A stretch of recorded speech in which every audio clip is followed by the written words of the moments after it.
Welcome to Fire Breathing Kittens, an actual play podcast.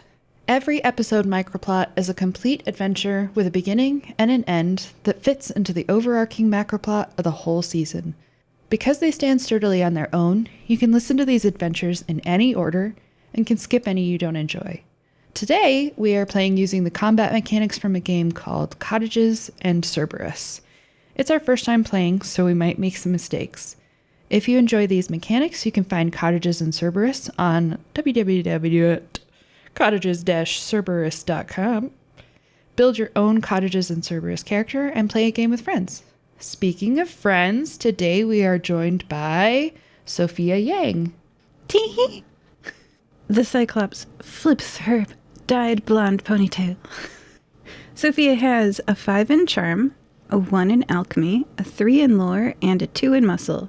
I'm mostly playing with the cheerleader pre-made character sheet, which has the magic item of the raspberry dress and the vibe of Cheers. But I've changed my abilities list so that I have cheerleader and master of cheer still, of course. But also, blood eye. Not eyes, blood eye.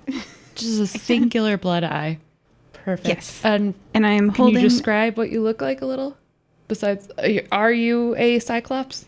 I am a Cyclops, and I am holding pom-poms, but they're connected with a pretty thick, sturdy metal chain because anything can be nunchucks. Perfect.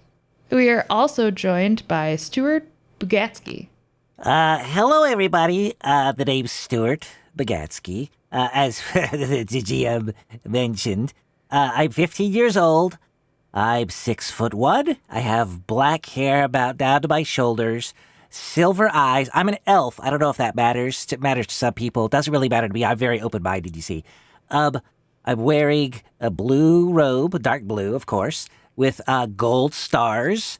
And I don't know if you know this, but you will know it soon. I am the greatest wizard in the world. I'm just waiting for all those history book writers to get on board with the truth. As it pertains to this game, I have a 1 in charm, a 4 in alchemy, because I'm super smart, 3 in lore, and a 2 in muscle. My vibe is curiosity. I have a flying broomstick because I'm a proper wizard, and my abilities are teleport, mage, which helps me fight a little bit better, and summon donut, which hopefully will come up many times this episode. Perfect. Our adventurers today find themselves standing outside of the new Inthera Guild Hall in New Inthera. It's new to them, but it's actually pretty old. Nobody's really sure where in the old Inthera was, but we know where the new Inthera is, and that's important. The Guild Hall looks pretty solid from the outside. There's stone walls set with care, a roof line that's held through worse winters than this, which it's pretty cold outside. Inside, though, the space feels unfinished. Sound carries too far. Footsteps echo longer than they should. The air is cool even near the hearth, as if the warmth can't quite decide where to settle. It's pretty obvious to you after spending some time at the Guild Hall that this is a place where people don't linger. They just pass through. The hall does its job. It just doesn't welcome. The doors open with a familiar groan. To the right, a notice board hangs slightly crooked. Most of the parchment is old, edges curled, ink faded. There are more empty nails than messages at this point. This is where people tend to slow down, glance around, and decide whether they're staying or leaving again. Rows of benches stretch across the floor, sturdy and well-made, but spaced like an audience waiting for a speaker who never arrives. The ceiling beams disappear into shadows, their surfaces dark with old smoke and age. Someone once carved symbols into them, marks of craft, of pride, but they've softened with time. The hall feels larger than it needs to be. Not empty, just unclaimed. The hearth is wide and carefully built, stone fitted to stone with patience. The fire burns evenly, flames spread, steady and well-fed. When you step close, the warmth is immediate. and then strangely fleeting. People warm their hands, they nod, they step back. The fire works, but the comfort doesn't linger. So you guys find yourself in this tavern, in this guild hall. There's a couple of other people lingering around. The guild caretaker, Ilvara, is standing by the bar. You also have one of the older members, Bran, who's probably new to you guys, but he's just a fixture in this guild hall. And then sipping on a very obvious mocktail is one of the apprentices, Leo. But otherwise, the guild hall is pretty empty and really uncomfortable. How do you guys feel? What are you doing? Well, I'm not one to outwardly express my discomfort openly to the embarrassment of others. Sometimes I do, but anyway, this kind of sucks, really. I wanted to be in a guild where my magical fortitude could be on display and I could take really awesome jobs and stuff like that. This place needs a little bit of help, I think. But now that I'm saying it, I think I could be the one that could put this place on the map. So now I've gone from not very content to utterly excited. And I look to my companion who walked in with me, whose name I do not know, and I say, I'm so excited. Wow. We haven't even seen the jobs yet. Oh, yeah. There's a look of confusion going over Stewart's face because he sees a cyclops, but he's never seen a cyclops, and so the one eye is very alluring, but I'm a little uncomfortable at the same time, so I start laughing. Yeah, I'm very excited to look at the jobs, and let's go in. By the way, my name is Stewart Bagatsky. What's your name? Teehee, I'm Sophie. Well, nice to meet you, Teehee Sophie. Let's go inside and see what this place is all about. All right, here's the jobs flyers. And I obliviously, just walk past drafts and dust. And I head to the job flyers, and I'm like, this is where I got one time to be an extra in a movie. It was great. You were in a movie? No. Oh, well, that's confusing. That's okay. I have the feeling we're gonna do that a lot. Be confused. Oh, well, let's see what there is today. Okay. There's nothing really on the guild notice board this time, which I'm sure is pretty disappointing for Sophie. But when Ilvara sees you both looking at it, she'll bumble over. She moves through the hall like someone kind of checking on a friend who's been ill for a long time. She touches the stone walls as she passes. She adjusts a bench by habit, straightens something that nobody else would notice was crooked. She watches you with kind of a careful kind of hope, like she doesn't want to trust that you could help her, but she's gonna try anyways. So she walks up to you and she says, thank you for coming. I don't know if you heard this morning or not, but the guild council, the Fire Breathing Kittens Guild Council that totally exists, has decided we need to fix this place up a little bit, and I was hoping that I could find some adventurers that might help me. Sure. Great. I mean, I've kept this place standing, but it just needs more than that. I mean, we can help as well. I'm not asking you two to just do it by yourselves. And she'll gesture at Leo and then at Bran as well. Leo's kind of hovering near the edges of the room. His hands are half raised except for the glass in his hand. And they just smile at you both and give a really awkward little wave.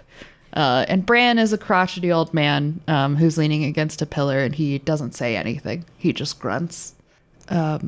Elvira kind of gestures around the hall, and she said, "We don't really need miracles. Just something that makes people stay, rather than just grabbing a flyer and leaving right away. I was hoping you could help." So, as a GM, what's the first thing that your character notices that feels wrong in this place?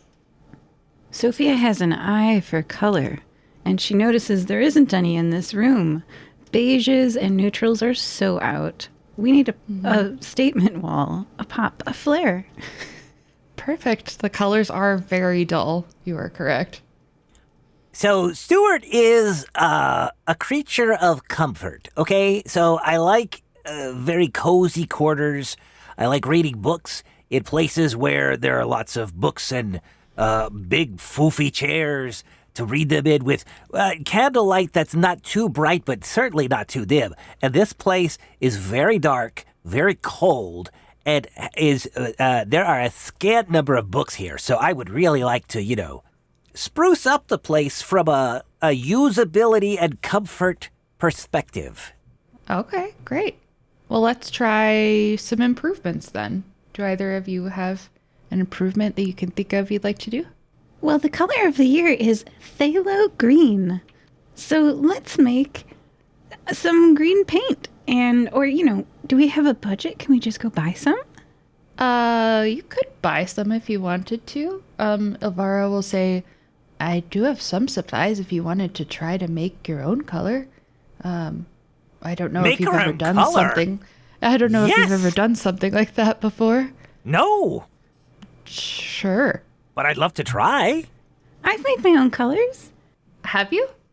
Yeah, at work every day we do the lake pigment extraction process. You just make colorful tea, and then you add aluminum, and then you dissolve it in egg or milk, and that's paint.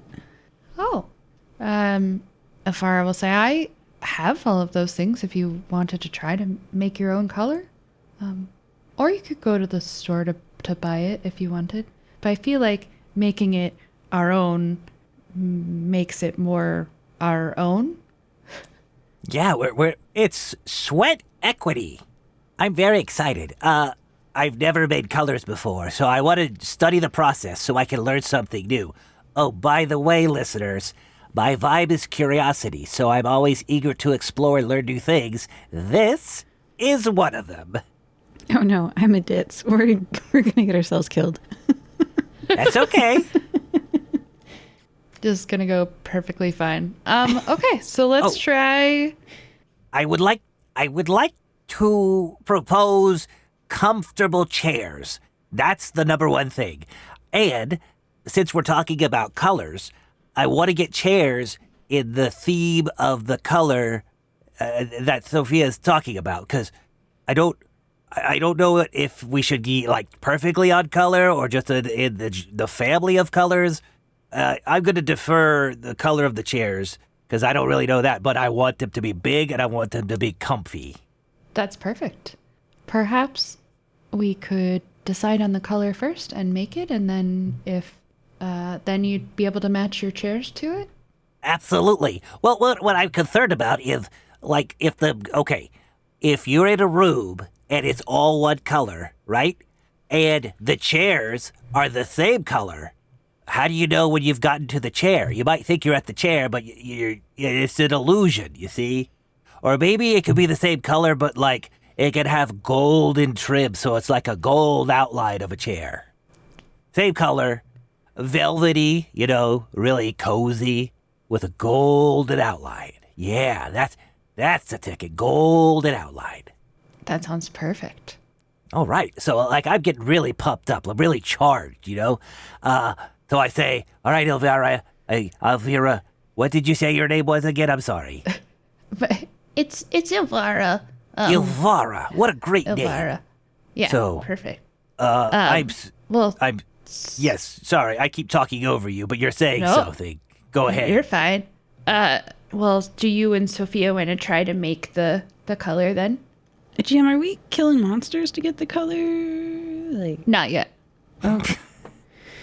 This will lead you to going to go get, or we could just go ahead and skip to that. She does say Whatever you there's want. supplies in the back, so let's We do have just start. supplies in the book. I don't want to go to the store and waste a bunch of money to make the color when we have the color supplies here, when we could invest that money in really comfortable chairs. I mean, Yeah. is that cool with you, Sophia? Oh, that was out of character. Yeah. Okay. Yeah, no, my character has no idea what's going on. That sounds great. So, Let's roll some dice to see if you can create these colors. Yes. what kind of role would you say this is? Let's see. So your 4 stats are calm. Oh, lost it. We have charm, social interaction, alchemy, which is magic and inner power, lore, which is knowledge and problem solving, and then muscle, which is physical action and combat. So it seems like how do you guys feel? lore, maybe knowledge, but there is a physical component to it. Like, I don't know if that would be the moving and the mixing and the everything. You can still do. We also have the help a friend action as well, which can. I'm going to do that. Yep. Okay. Yep. I'm going to So help. we could do lore and then help a friend on top of it. Perfect. I have a cheer for you, Stewart. Okay. I have battle cheers. Let me scroll for a little bit. Okay. All right. Get up, let's go. I feel rejuvenated. Frankly, that was incredible. Nobody really cheers for me. So that's amazing. And then mechanically what happens is that I'm going to roll. So normally people roll like a target number of 2, but it says I get a +3 bonus to checks involving cheering on my friends. And when I use the help a friend action, I can increase the target number to 3. If I do on a super success, I grant boost 2 instead of boost 1. So that'll give you 2 extra dice on the roll that you're about to make. So I'm going to roll 8 dice, 5 for my charm and 3 for my cheerleader. And I'll see how many of them are at 3 or above. 6 of them were at 3 or above. So that means that I did super succeed. And it says if you super succeed, you grant boost 2. So you get 2 dice on the roll you're about to make. Oh, yeah. So I have a lore of 3. So now it's going to be like a lore of 5. So I'm going to go ahead and roll. And, that's, I got 3 ones. So that's pretty bad. And then a 4, a 5, and a 6. So 3 successes, I think is pretty good.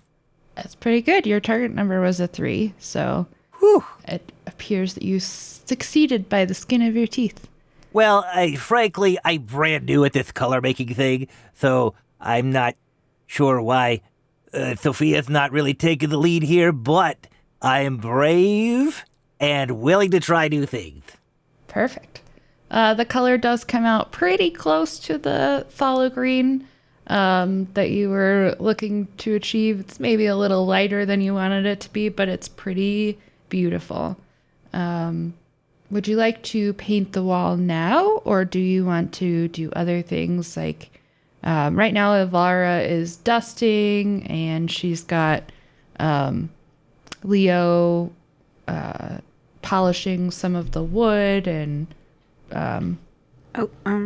Do we get a cozy point reward? Because the book You do. says degree of success, cozy point reward. So was that a success Yes. or a super success, Stuart?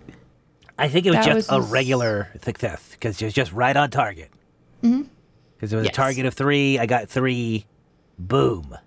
Then we get 3 cozy points. And if we get 10 cozy points, we can level up our cottage. Pinball machines. Oh, yeah. I would like to examine the state of the walls. So, like, are they dark? Do we need to prime them before we apply this green color? Because, you know, if you don't do it right, you get a lot of bleed through, and then it's just a mess. They are a very grungy, formerly beige color. The soot from the hearth has really darkened it over age. It could use a wash. It could use a primer. It could use some love. I would like to, so as I mentioned at the top, I have a flying broomstick, which is kind of over my shoulder, but it has the ability to be used as a regular broom, and I'm gonna start getting the dust off the walls. No soot, no dust. I want that paint to go on just right. So I'm gonna just start sweeping the walls. Perfect. You begin sweeping the walls. Sophia, are you helping at all? I'm doing a cheer with pom-poms, and there's a chain in between my pom-poms, so I smack myself in the face with one of them. That's very helpful. Poor Stewart doing all the physical labor, but you succeed. You clean off the walls. They look a lot better now, and they are ready for some paint. Is my robe covered in soot and dust and stuff like that? Because I've been doing a lot of cleaning. Okay. You are grungy. It is getting all over you. I would like to cast some kind of cleaning spell to clean my clothes, because I realize I probably could have done that with the walls, and I lament my poor choice, but I do not say it out loud because that would be embarrassing. You spend your magic to clean yourself instead of the walls. Yeah. Do you want to roll magic for me? Yes, I do. That is an alchemy roll, I believe, and I have a 4. Perfect. Boop, boop, boop, boop. Well, it is a very low target number, so. Well, I got a 4, a 3, a 3, and a 4, so they're all above where they need to be. You I'm succeed. It's like super it's starched. succeed. Yeah, it's looking crisp. You know what I mean? It's beautiful. That will give you another cozy point. Heyo. Because you did so well that you managed to clean the area around you as well. So a little patch of the hall is also perfectly clean along with you. Wowee. Vara will come up to you after probably about another hour or so of everybody cleaning. And she'll just say, wow, thank you. It's becoming so beautiful. The hall appears to be responding to you. Like the dust is settling, the wood kind of shines, the air feels lighter, but only briefly. Slowly, as she's talking to you and as you're stopping this work, the feeling slips away, like you're pouring water into a colander. It's just slowly draining out. You kind of step back from your work, and Elvira exhales. She'll say, some of what this place needs isn't in these walls anymore. When this hall was first built, they didn't use ordinary timber or stone. They used things that wanted to be a part of the gathering. Maybe we need materials that remember being shared. For the wood, we used resonant timber. It's wood that's grown where people worked together once. We have our hearth was made by hearthstone shards. This stone that was used in communal fires. And then we also have binding hide. That's what our chairs are made out of. Not very comfortable, but it's made from creatures that really like warmth. But those are all things you'd have to find outside of the tavern. You'd really have to hunt for them. I don't want to ask you to go out into this bitter cold. Well, you really should. I mean, we're here to be adventurers after all, and a little bit of cold never stopped a true adventurer. First of all, though, I do want to make it like a party-like atmosphere, and I know that the thing that I want at my parties is a donut. And so what Stuart's going to do is I'm going to make a bunch of donuts. I'm going to summon like every single kind of donut that you could possibly imagine. My favorite, lemon filled with a little bit of bacon on top. It's got that sweet and savory combo, and then sour, but not, it's got everything, really. And so, boom, I make a couple of those, and I make some, like the pink frosted. And then I make an old-fashioned. It doesn't need to be too sugary. And then I put them on, are there plates around, or is it just bare surfaces? Because I really should have thought ahead before making all these donuts. There are no plates, so you are left juggling the donuts while Ivara rushes off to go get some plates for you. And she say, hold on. Wasn't expecting food. No, Sophie tosses her pom-poms at you because you're juggling. So as your hands catch a donut and throw, there's now pom-poms in the mix. with a chain between them. So this is like really dangerous. The nunchucks demand blood. Yeah, I have a bad feeling about my faith, frankly. Okay, so I'm gonna try to manage. Like, it's not a proper juggle like a professional juggler would do. I'm not that kind of withered. But I'm balancing it. So I don't know if listeners are familiar with the old television show Sesame Street, but whenever they would have a number, there would be a guy carrying that number of chocolate pies, walking in like 12 chocolate pies, and there was a super tall stack, and he would always drop them. And that's all that's going through my head right now is don't be like the guy that dropped the chocolate pies.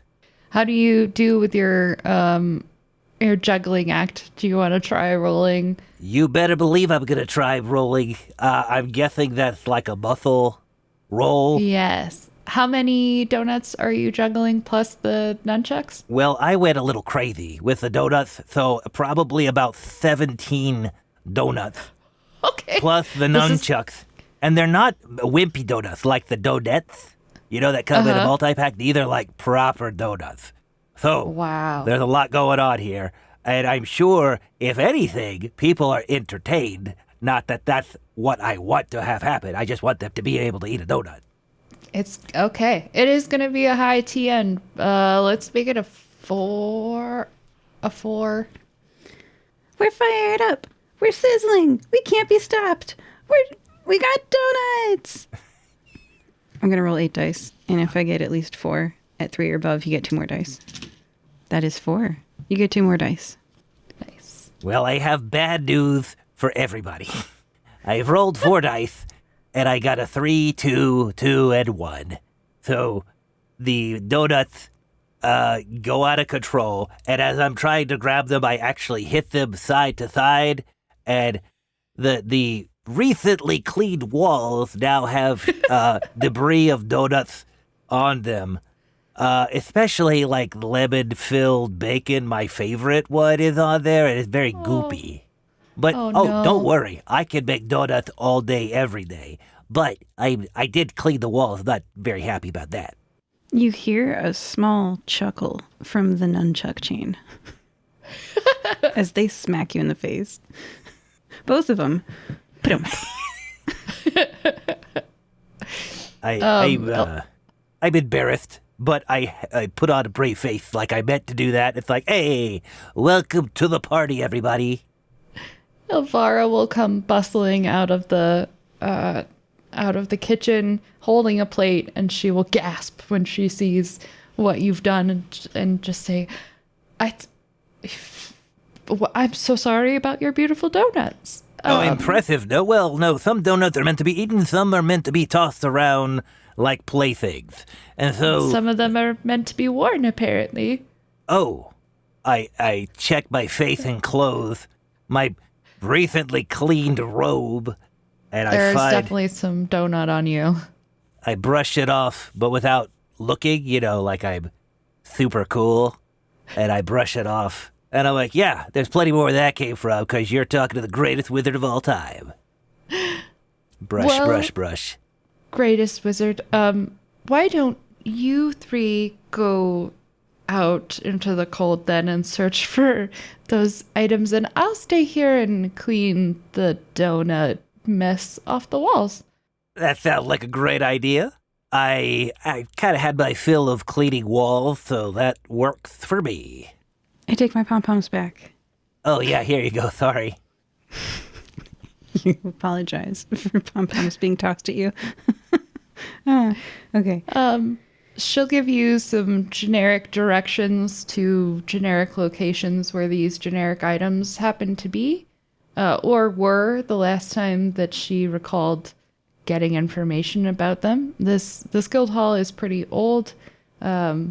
but nothing much changes in the area. So she's hopeful that there will still be some pieces for you to find out in New Inthera.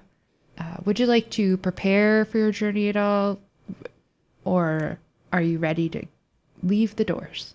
You know, they say when you always are ready, you don't need to get ready. So that's where I'm at right now. I'm ready, baby. That's good. Yeah. I'm taking off things in my brain. Resonant timber, hearthstone shards, binding hide from creatures that like warmth. All right. Mm-hmm. And then I'm always on the lookout for new dyes. Sounds good. Okay. Yeah.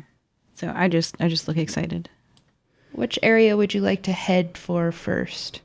Stewart is open. Like, we could go wherever. I'm pretty excited. So I'm gonna say, lady's choice, because I'm a gentleman.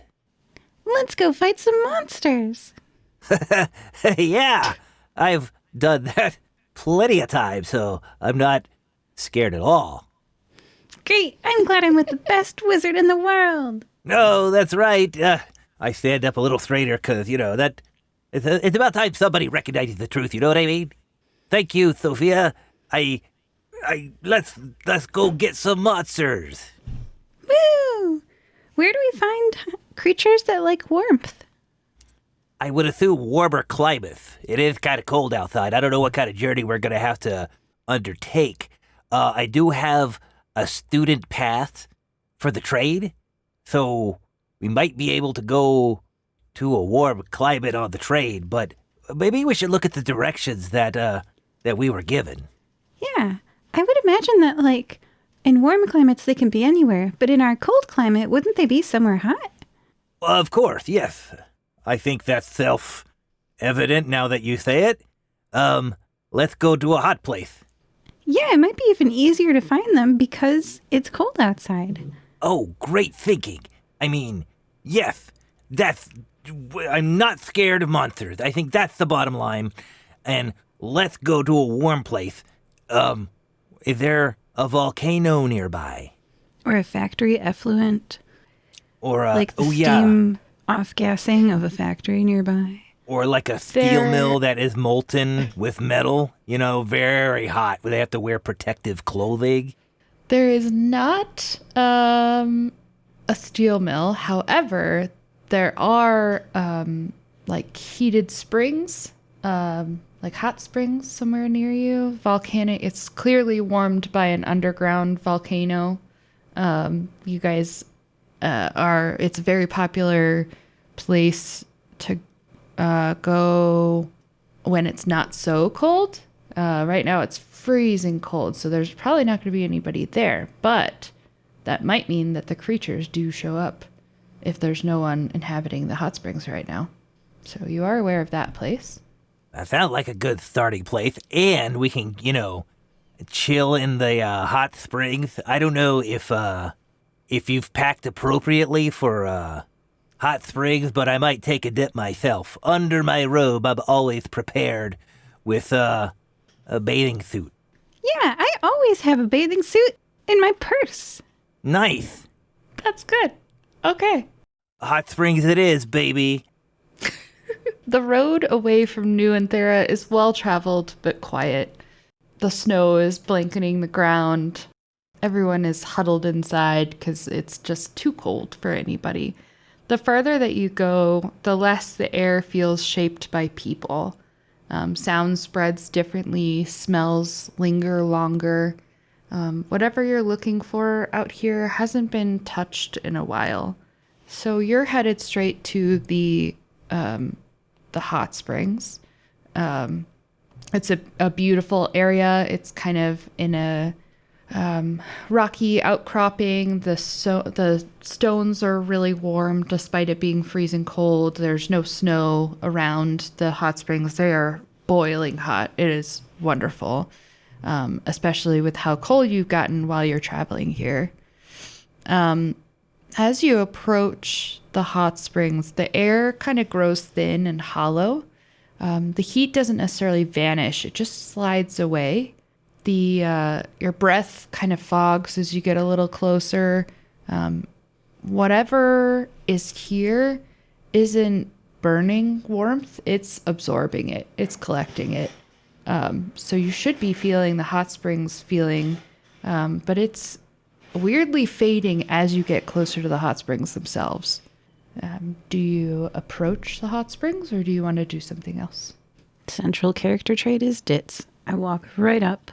Yeah, I'm super curious because I've heard of the hot springs, and yeah, I want to figure out. Yeah, I'd like to chill out in the hot springs because that's the cool guys do, right? That is what cool guys do. That's what I've heard. I mean, that's what we do. We're doomed. You're so doomed. Unfortunately, as you approach, you realize that the hot springs is already occupied by something.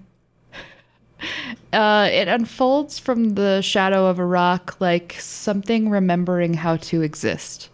The warmth eater is low and broad. Its body is shaped like overlapping plates of hide and stone. Each layer is dark and matte, swallowing light instead of reflecting it. Heat ripples across its surface in slow waves, visible only where the air bends. There are no eyes that you can see, only faint seams between plates that glow briefly when it exhales. Sophia, I think I've kind of got a bad feeling about what's about to happen. Do you see that giant thing? I do. But you got this. I rustle my pom-poms and I go, brr, it's cold in here. There must be some monsters in the atmosphere. I say, brr, it's cold in here. There must be some monsters in my pom-poms rustle and drown out the rest of the cheer. Yeah, I'm really hyped up because, again, I'm not used to being cheered for. So that's number one. But I do see that this is an opportunity for me to, showcase my great wizardry, and so I take out I don't have my wand with me per se, because I forgot to pack it in my wizard hoodie, but I do have hands, and I'm going to do magic with my hands. You get boost 2 from my cheer, which is 2 extra dice on your next roll. All right. That's pretty great. So I've got, I'd like to make, at the top of the episode, I said, I'm not one to judge. Because, high elves get a reputation that, we're better or whatever than everybody else. Not saying it's not the greatest wizard in the world. Well, I'm an individual. Everybody's an individual. Let's not paint with too broad brush. But this is a creature that deserves respect, right? And so I'm going to talk to it first and say, I would like to reserve that cheer, though, for a impending attack that I'm going to give, just in case this is not a boosted conversation. That's what I'm trying to say. It's literally the next time you roll, so it doesn't matter, if you good. attack it or not. I'm going to say, hello, fellow enjoyer of the hot springs. What's up? Because I'm 15 years old, and that's how we greet people we don't know. It doesn't respond. That's rude, right? I mean, I just not my convention, but it's rude not to respond to a what's up. It does move a little closer to you. It's kind of curious about your, the noise that you're making and the heat that you're exhaling. So it shuffles a little closer to you. And when it gets closer, you can see that it has scratches and dents in its body that are kind of glowing faintly, like embers banked under ashes. And when it moves, the warmth inside of it kind of sloshes slowly as if it's pouring from one place to another. And it's attracted to the warmth of your two bodies, so it's slowly sloshing towards you. Okay. I have a hilarious idea, okay? Because he looks really hot, and he just came out of the hot spring, and I'm going to bend down to the snow and pick up a snowball, and I'm going to throw a snowball at him. Okay. But just for kicks, not like an attack, because I don't want to imply I'm attacking him with a snowball. This is just for fun. Okay. You're going to hit the heat monster with a snowball. Okay. That's right. Well, I don't know it's a heat monster. I just think it's a creature. obviously, that I don't know, that is chilling in the hot springs, that likes jokes, I would assume. Do you want to try? Well, you're pretty, he's not very far away from you. So I feel like a snowball doesn't take much effort to hit it. Also, he's pretty broad. So, yeah, you notice as the snowball is going through the air that you can hear a faint hum coming from him. And then as it splatters against his hide, the hum changes. It fractures into more discordant tones, kind of like a fire popping interrupts the crackle of a beautiful fire, and it is agitated. It is unhappy that you have made it cold. That spot that you hit is not glowing anymore through the scratches and the dents, and it kind of like it lunges at you. Well, I'm going to go ahead and teleport away, because I can teleport as one of my abilities. I'm going to teleport behind him, right? And I'm going to be like, what's up, bro? Why are you getting like all bent out of shape? Why don't you just chill out? And I laugh because it's a play on the word chill. Okay. Are you in the water now, or are you on the opposite side of probably the springs? so. No, I probably wasn't paying attention, and I landed in the springs. I just want to get on the other side of him, you see. But I wasn't really, he was lunging at me. What am I going to do? You teleport into the hot springs. The water is almost uncomfortably warm, except for when the area that's facing the creature is slightly colder than you expect it to be, which is weird for a hot springs because they're literally hot. So you're facing its back. It's facing Sofia. It doesn't like that you are suddenly behind it. It certainly doesn't like that you are in its hot springs now. So it is going to try to whirl around and lunge at you this time. It's not baring any teeth or anything like that. It's just lunging at you solidly. Like it's almost trying to scare you out of its territory. Do I have time to communicate with Sofia before I get impacted by this lunge? I say, yes. Sofia, what's the deal with this creature? Do I have time to respond? Yes, you have time for like a sentence. We came here for its hide, right? So Stewart slaps his forehead, right? And he's like, oh yeah, why am I talking to this guy? And so if he's lunging at me again, I'm going to do the same old thing where I teleport back to where I was, next to Sofia, and then I'm going to blast him with some magic. Blast, boom. But he's going to be facing away, so it's probably going to hit his butt or something. Okay. You get 2 extra dice, yeah. Okay, I'm also a mage as an ability when I get 1 bonus dice when making a basic magic attack, which this is. So, is that the alchemy roll? Yes, should be the alchemy roll. Oh yeah, so that's 7 dice. Oh, this is amazing. I got 5 victories out of 7. This is awesome. 4, 5, 5, 4, 5, 2, 2. Let's see. So do I have to describe the magic attack, like what kind of magic or whatever? Oh, you absolutely should, yes. Okay. So, because he's not chilling out, and he's being a real turkey, forgive my language, and I just blast him with more snow and ice. Like, it's like, if you could picture the old spray can of snow on a Christmas tree, that white, it looks like that, but it's really cold. Okay. And you got how many successes? 5. Or you have 5 above. 5? 5 dice above 3, or 3 or above.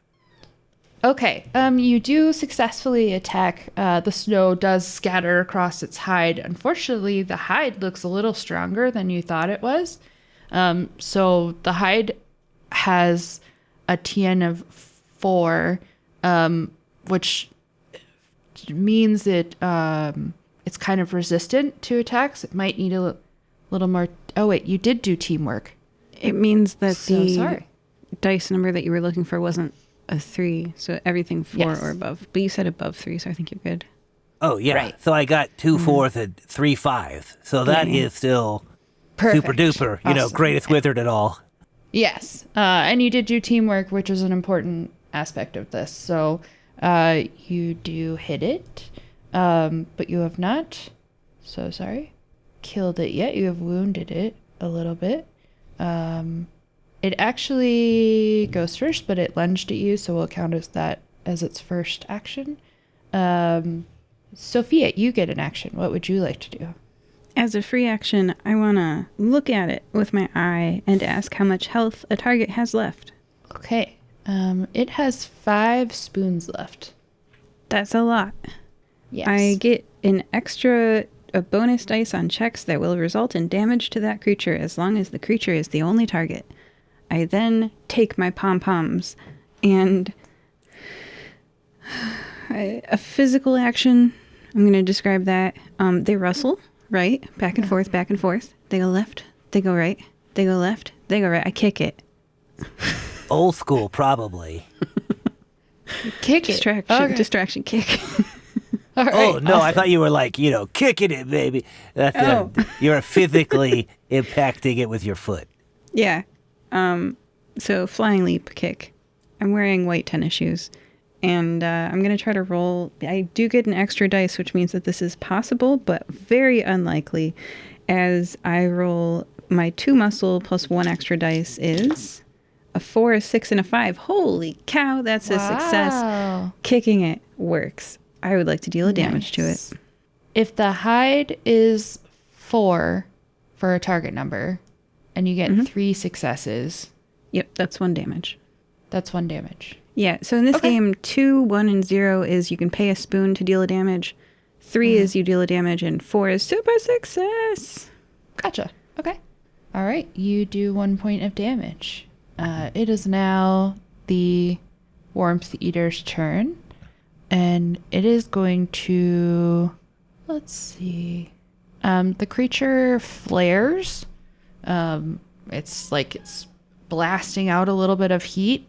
It will randomly pick someone. Okay, so it's going to try to attack Stewart for 1 spoon.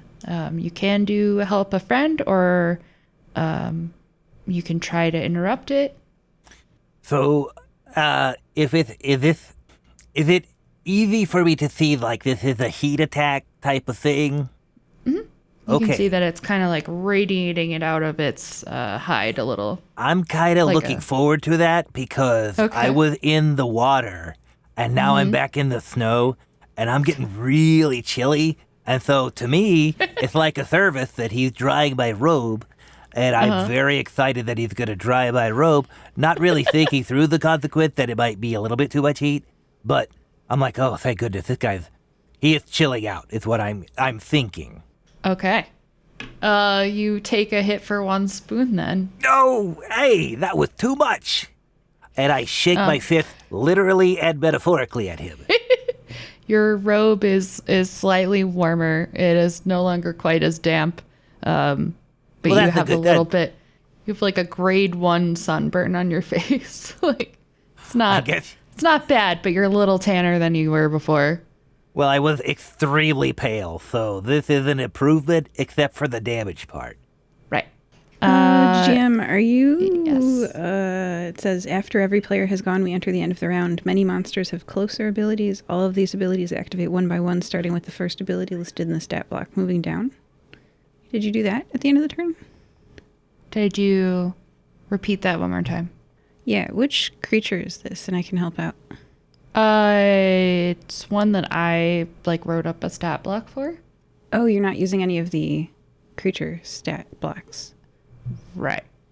Oh, okay, well then it should have 2 closer abilities, probably. And it does those Yes. at the end of the turn. So activate them 1 by 1, starting with the first ability in the stat block. I think Stewart just experienced for one of the those end of the- abilities, and that was awful. Okay. 1 second. A great way to make creatures is to change the flavor. So like you would pick an enemy and you would use its stat block, and then you would just change the words that describe what it's doing, but use the amount of damage that it does and like the abilities that it has. You just change what they look like. Yeah. But okay. But don't forget to do that. Okay. Quick. Yeah, keep going. Can I ask a question real quick? So, I have the curiosity vibe and I get to regain spoons when I learn something. Can I have more than 10 if I learn something and I had 10? Or does it only go back up to 10? Because, like, I learned how to make the color back at the guild hall, and so I can go from 10 to 12, but I don't know if, I could go that high. And I would really like some extra spoons since I just got this major suntan. I will have to look and see. No if problem. I can pick. We can keep going, and if I'm on the verge of death, then we can look it up. Perfect. I think 10 is your maximum number of spoons. Listener, the spoons are like hit points. And so I just lost a spoon getting that massive heat wave. Yeah, so spoon recovery, to address this, each in-game night of peaceful rest restores 1 spoon up to the character's maximum capacity. So this is supposed to represent, like, a person's emotional and, like, social reserve. You ever been just too exhausted to do more interaction with humans? It's because you've expended all your spoons. So the spoons we have is a maximum. So yes, it's a rule book. We're all learning. Okay. Now, since I learned that just now, as part of the game, could I get another spoon? I'm just kidding. Let's keep going. All right. I have found a stat block that I will twist. I will take the Frostbite beast, which is an elemental beast, and twist it to be a heat beast. And that will help me do it a little bit easier. Good. Let's see. Okay.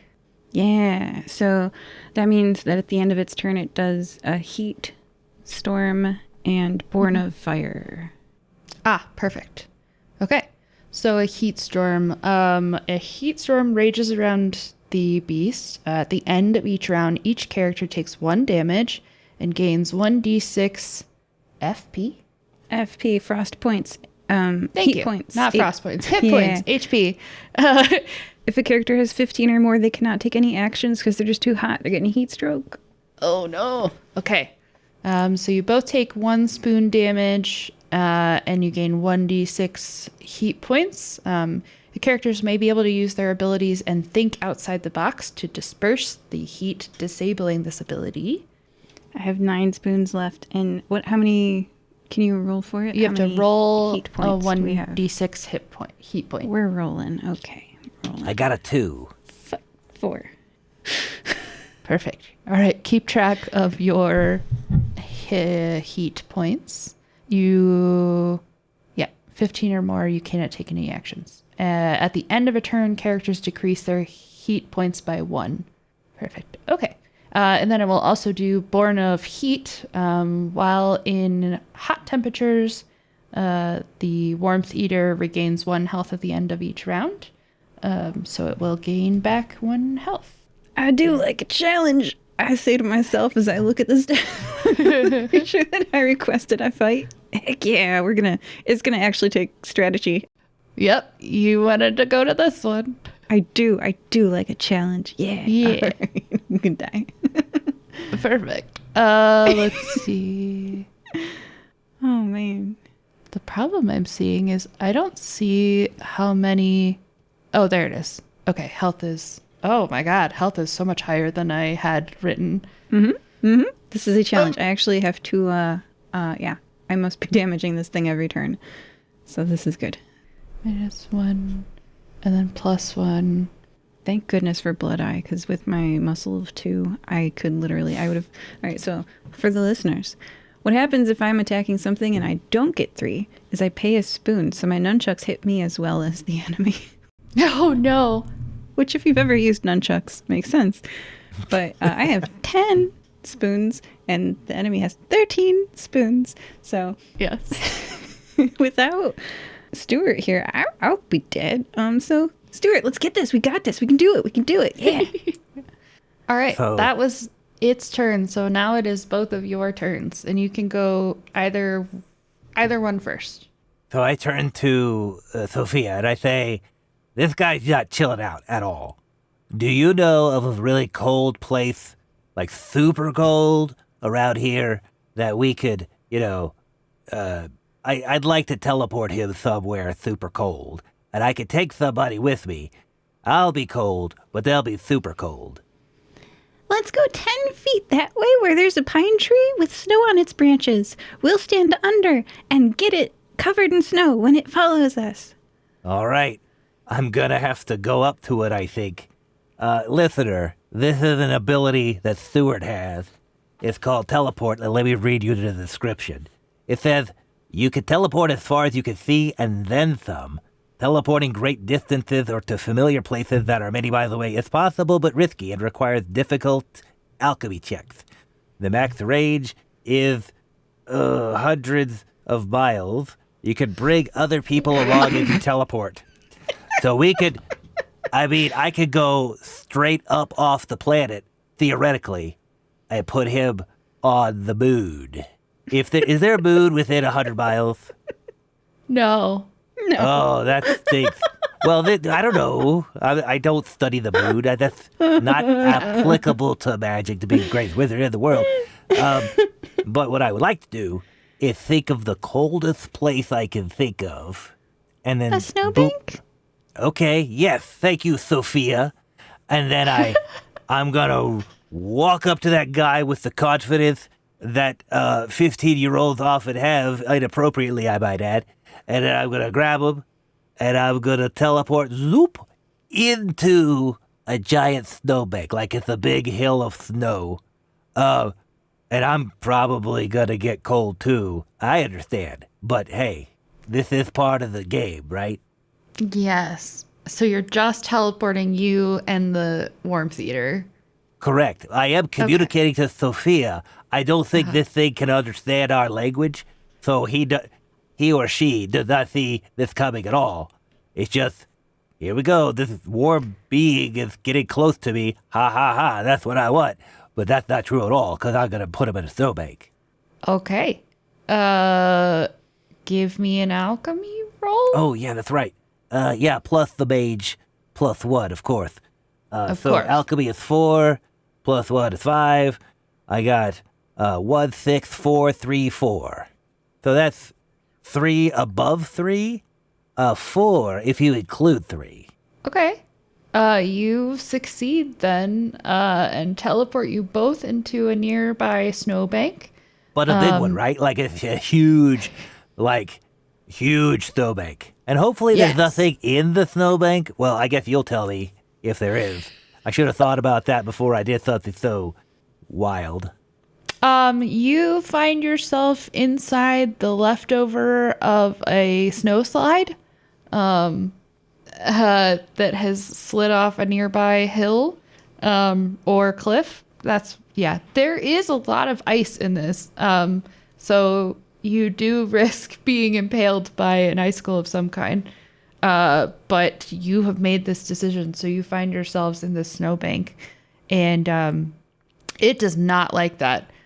It will take a damage from that, and then in reaction do its boiling blood, hot blood sprays from the beast. The attacker gains 1d6 heat points. So you gain 1d6. Oh hit no, points. that's 6. That's 6 Oh. heat points. Oh boy. Oh my gosh. Thankfully, as the turn ends, you'll lose 1. Yes. Okay, Sophia, you can see where they have teleported to. You can see the disturbance in the snow pile. What would you like to do? The characters may be able to use their abilities and think outside the box to disperse its heat. So I'd like to suggest to the GM that after this, maybe the snow sizzling on its hide disperses its heat aura, right? So we don't... Okay. All right. Sounds good. And then I'm going to, of course, try to hit it with my nunchucks because I have an extra dice against it and I can see how many hit points it has left. So as a quick action, how many hit points does it have left? I look at it with my Cyclops eye. has 11 left. wow, I really need to beat it up. I'm going to get an extra dice and do that. I'm going to... This is a flying kick. Flying kick. I don't know Ooh. if you can picture that. Flying kick into, of course, the snow above the monster in the pile. Getting more snow to come down on it, thinking outside the box. And the snow hopefully will go hiss as it hits the monster's flaming hide and deal a damage. Now, that was only 2, 4, and 6. So I'm going to pay a spoon and go down to 8 spoons to make sure that I do damage to this thing. And what that looks like is nunchuck face. You smack the nunchuck into its face, or the My own- nunchuck's at your face? My Oh, own no. face. Yeah. Okay. Yeah. Well, Yeah. even though you're temporarily blinded by your nunchuck pom-poms in your eyes, you do hear the like low hum of pain from it. It's not a shriek, but it definitely sounds very discordant, and the snow is sizzling on its hide right now. It's very uncomfortable. It's kind of shivering already. It does not like being in this snowbank. It is going to try to run away from the snowbank and run back to the hot springs. At the end of our turn, let's both subtract a heat Yes. point, and Both you get a do the heat point back? closer. Yeah. Let's see. I do both of the closers. Is that correct? Yep. But I Okay. think we've dispersed the heat. Did disperse the heat storm. So it's still, well, it's not in, it's born of heat and it's in cold temperatures right now. So it is not going to regain 1 health at the end of the round. Very important. Very important. Good teleport, Stewart. Yes, good job. All It is you trying, hear is a muffled. let's see. As it is running back to the hot springs, because it is very unhappy about being in the cold springs, it is going to try to use ice. No, not ice. It's heat. Steam. Heat steam. It releases a boiling steam spray at you both as it's running away. All characters take 3 damage and must make a TN3 alchemy check. Wait a minute. I'm inside a snowbank. Does that Yes. affect things that, like, I know it he's would busting out of buffer the you snowbank. a little bit. Well, Yeah. that's what I'm hoping. I'm already very cold. Okay. We can make that a TN2 for you then. I go down from 8 to 5. Oh no. And my alchemy is 1, so I'm gonna fail it because I can't get. Or I guess I could technically target number 3. So if I roll a 4, a 5, or a 6 on this die, I got a 4. Yeah. Success. That means that you do not gain any HP from it. Heat points from it. So I that's right, HP is a little bit confusing. Yeah, I'm I glad know we it have is. spoons. So I rolled 4 die, that's my alchemy score, and I got a 4, 6, 6, 5. Like I super duper Wow. passed it. I'm really cold. Super You recover a succeeded. spoon because you got a super success. Oh, that's so great. This is important, Yay. and I forgot about it earlier. When you super Oh, no. succeed, you get a spoon, says the person with 5 spoons. Oh no. Oh no. Oh. Let's see. Oh wow. Okay. It is running away from you both. It has done its action. It is now your guys' turn. I would like to know how close to the hot springs it is. Like, is it halfway there or all the way there? It's like a third of the way there. Yeah, it's pretty sloshy, right? Like it's not Yes. kind of okay. Doesn't roll very fast, but it's trying to get there. Can you describe its legs, like how the locomotion of this creature? Sure. It moves. Gosh, it's stumpy. Where is my description of it? Like I'm picturing like something like a spider, like a big middle with some longer legs on the outside. But I don't know if that's accurate. No, it's like a lumpy rock covered in hide and then has short, stumpy legs. It's like if Oh, a no. corgi was really big and had no hair. That's a And no perfect face. description. That's really gross. Okay. I say, Sophia, I have a plan.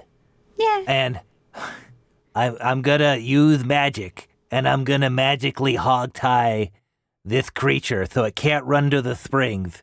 And I'm gonna go like, I should really come up with some good fancy magic words or whatever, but I'm just gonna say ropes, and the ropes are gonna come out of my fingers like magic, like that. It's gonna look a little weird. It's a little uncomfortable too, but they're gonna fly to the legs of this lumpy thing, tie it up so it gets stuck before it gets to the hot springs. Rah, rah, shish kumbah. Go, Stewart. I'm going to roll 8 dice because I will recover a spoon and you will get 2 extra dice if this succeeds. Woohoo! Target number is 3. 1, 2, 3, 4, 5, 6, 7 successes. So that means that's, yeah, I definitely did. So you get 2 extra dice and I get a spoon on my super success. I'm up to 6 spoons. Yay! That's what you call a win-win. So I roll 4 plus 1 because I'm mage, plus 2 is 7 dice. And I got a 3, 4, 3, 2, 4, 2, 6. So that's like a bunch of successes, I think. What is the level I gotta beat? Is it 3? Yep. The resist of this monster is 3. I mean, like the number on the die? Okay. Ropes, like that. Yeah, so you succeed. The stumpy legs are wrapped in a coarse rope, and it tumbles supposedly face first. Doesn't have a face, but supposedly face first into its face into the snow. And it is humming unhappily, but it's not able to move. You are the victim of Stewart, the greatest wizard of all time.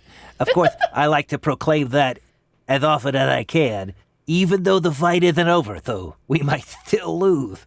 But I'm gonna use my narcissism to my advantage. Get us momentum. Perfect. I think that's my turn. Yes. Sophia, what would you like to do? I cheered on, Oh, you did. yeah, Okay. and got a spoon back, so I'm at 6 spoons. Yay! You both get a HP back. Yeah, I'm down to 2 heat points. Heat points, guys. Okay, it does not like that it is covered in, or that it is still in the snow and it is hogtied. Let's see. Oh, Well, so you like can't- if it's face first in the snow, right? So its legs are sticking out of the side, and all that crinkly hot stuff would be on the front, quote unquote. Uh-huh. Okay, I'm just trying to picture it. Thanks.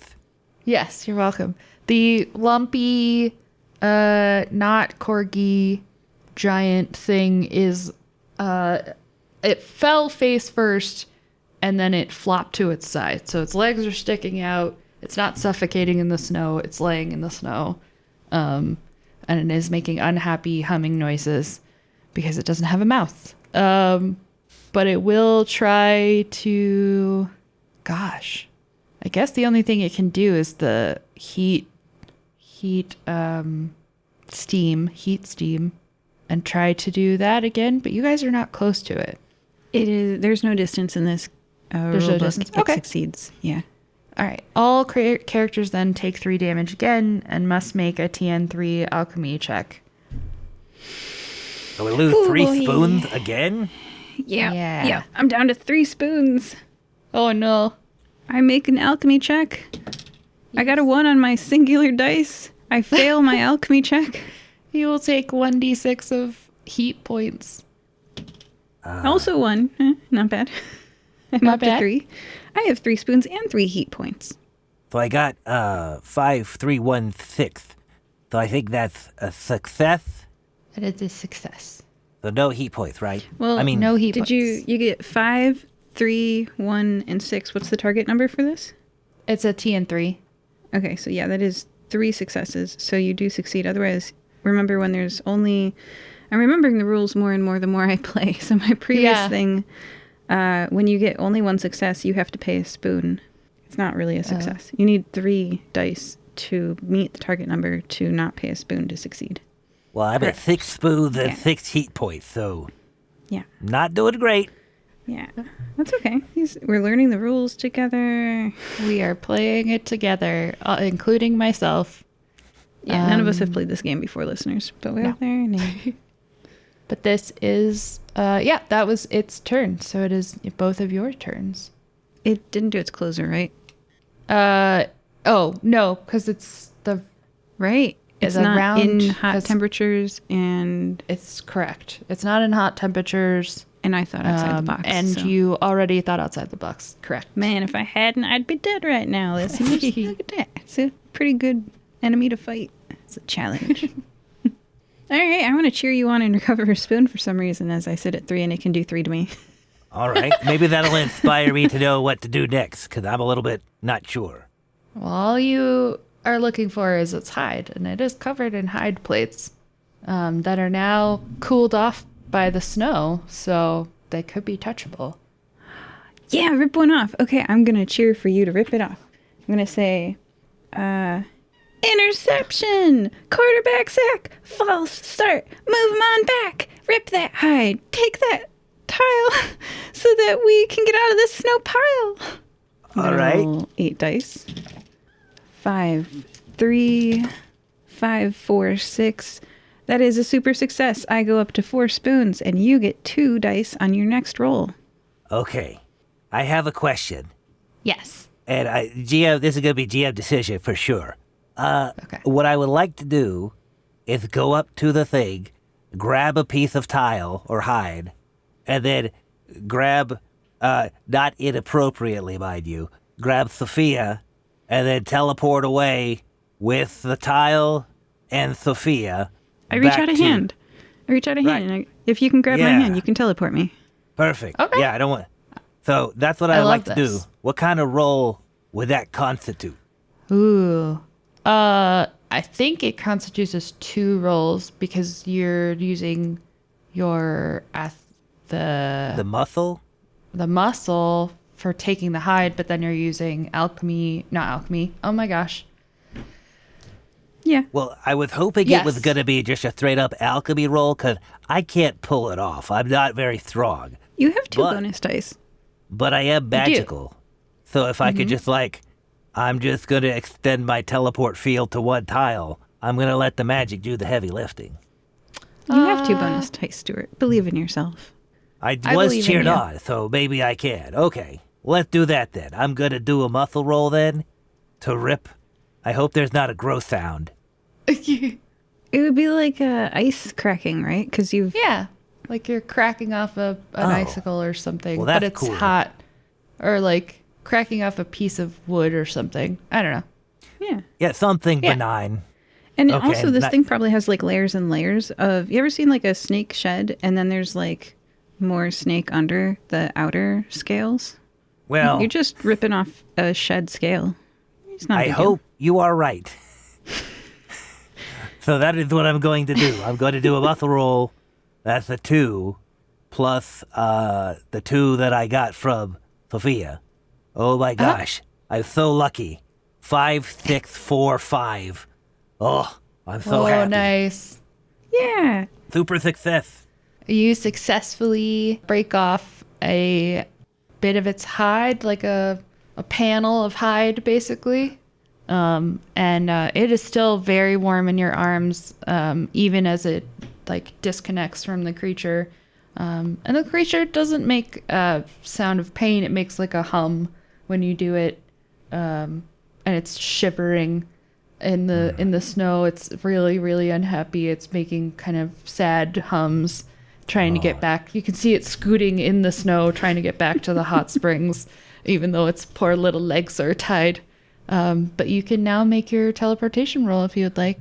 Yeah, I'd like to do that. So that's alchemy straight up with 4. 4, 4, 5, 6. Hooray! My reputation grows. I feel bad. a little bit that this guy's so helpless, but he did shoot a bunch of steam at Sofia, and she's in dire need of spoons, so I'm not gonna feel too bad. Speaking of spoons, you gained 1 for each of those super successes. So you gained 2 spoons with this turn. And by the way, don't be too afraid to roll and not super succeed or even succeed, because you just pay 1 spoon to make it happen. So not a big deal to fail in this game. Well, you don't know Stewart's predisposition to failure. He doesn't like it. The greatest wizard in the world doesn't like failing? Hey, that's why you don't become the greatest through failure. That's at least the way he's thinking right now. Even though, listener, that's not true. Failing is an opportunity to learn. All right, so we're back in the somewhat drafty guild hall, hopefully with less donut on the wall and with a brand new panel of hide. Keep track of how many spoons you had, because you don't recover them at the end of combat. I have 4. I have 8. Well, did you not get a super success with that cheering? Yeah, that's why I'm at 4 and not 3. Holy moly. Okay. I'm going to be cheering for you a lot. Like 6 more times. I'm fine with that. Actually, at the end of this battle, I say, stop him, block him, shut him down. Stop him, block him, shut him down. That's what we did. That's what we did. Roll 8 dice. I'm up to 5 spoons, and you get 2 on your next roll of any kind. That's pretty great. 1. It is pretty great. I'm only going to bank 1 at a time. So your next roll gets you 2 spoons. Perfect. All right. Who do I hand this giant tile to? Is it? Well, now you guys can decide what you're going to make with it. You do a group crafting check to create the item. Do you want to do it now, or do you want to wait until you've collected the other 2 items? I think that the people here would benefit as we go. Mm-hmm. So let's do it now. And then while we're off doing the other stuff, they could just enjoy the fruits of our labor. Perfect. Yeah. I am trying to go to page 31 in the rulebook that shows me information about the group crafting check. There it is. Okay. You make a check, which is usually a target number of 3. The number of successes needed is based on the number of players in the party. So you both need to succeed to craft it. So if we both need to succeed to craft this thing, is it like a lore check, I guess, because it's a knowledge thing? Or is there muscle involved because it's a big, unwieldy device? The crafting section does not say what check you need to make. It just says that you both need to decide and you both need to succeed. All right, Sofia. What do we do? What do you want to make with this thing? I think we were asked to make chair leather out of this. Oh, yeah. I was hoping to make chairs, so this is perfect. Yeah. So I'm going to say a cheer, of course. Defense get tough. Push them back. Let's break this up. Defense get tough because they ain't seen enough. Oh, man. I am just so hype. You know what I mean? It is, like, really cool. So I'm going to use lore because I'm going to, like, infuse. I've been reading a bunch on tanning and different, making your own stuff. Butter, candles, soap, chairs, woodworking, and leathercraft. So I'm a little bit of a everything, you know what I mean? So I'm going to try my lore 3, and I'm going to add 2 dice because Sofia's so cool. Awesome. That doesn't look that great. So it's a 1, 2, 4, 1, 3. Mm-hmm. Oh, wait, 2 dice. Yeah, that's right. Nope. Yeah, nope. I'm looking back and forth, confusing it with alchemy. It's 2 dice. I'm going to use a spoon and make it. So I'm going to say that I'm not used to this material, and I have a pretty good gash on my hand now. And I'm like, yo! But, hey, I'll magically fix it later, but right now, I'm not doing great. So, -1 spoon, but success. And spoons can also be, like, frustration. You ever fiddled with something and you're trying to build and it is not cooperating, and then you're like, I don't like this material? You know what? You get frustrated. Yeah, it's going to be more like that. Frustration, yeah. I'm going to be how come this thing doesn't go through the thing when I need to do the thing? And it's just, I'm losing vocabulary as I'm doing it because it's so frustrating. That's better than a gash on the hand. There you go. You're like, how did I end up with a square peg and a round hole? I don't understand. Right. Yeah. So that's one success. And I rolled cheer, and it says, and I did do a cheer.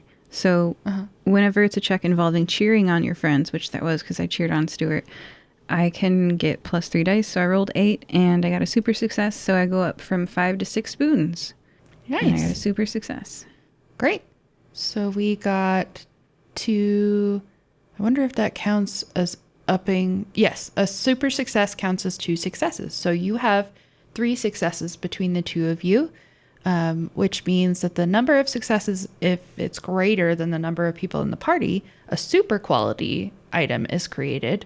A super quality item grants 5 cozy points.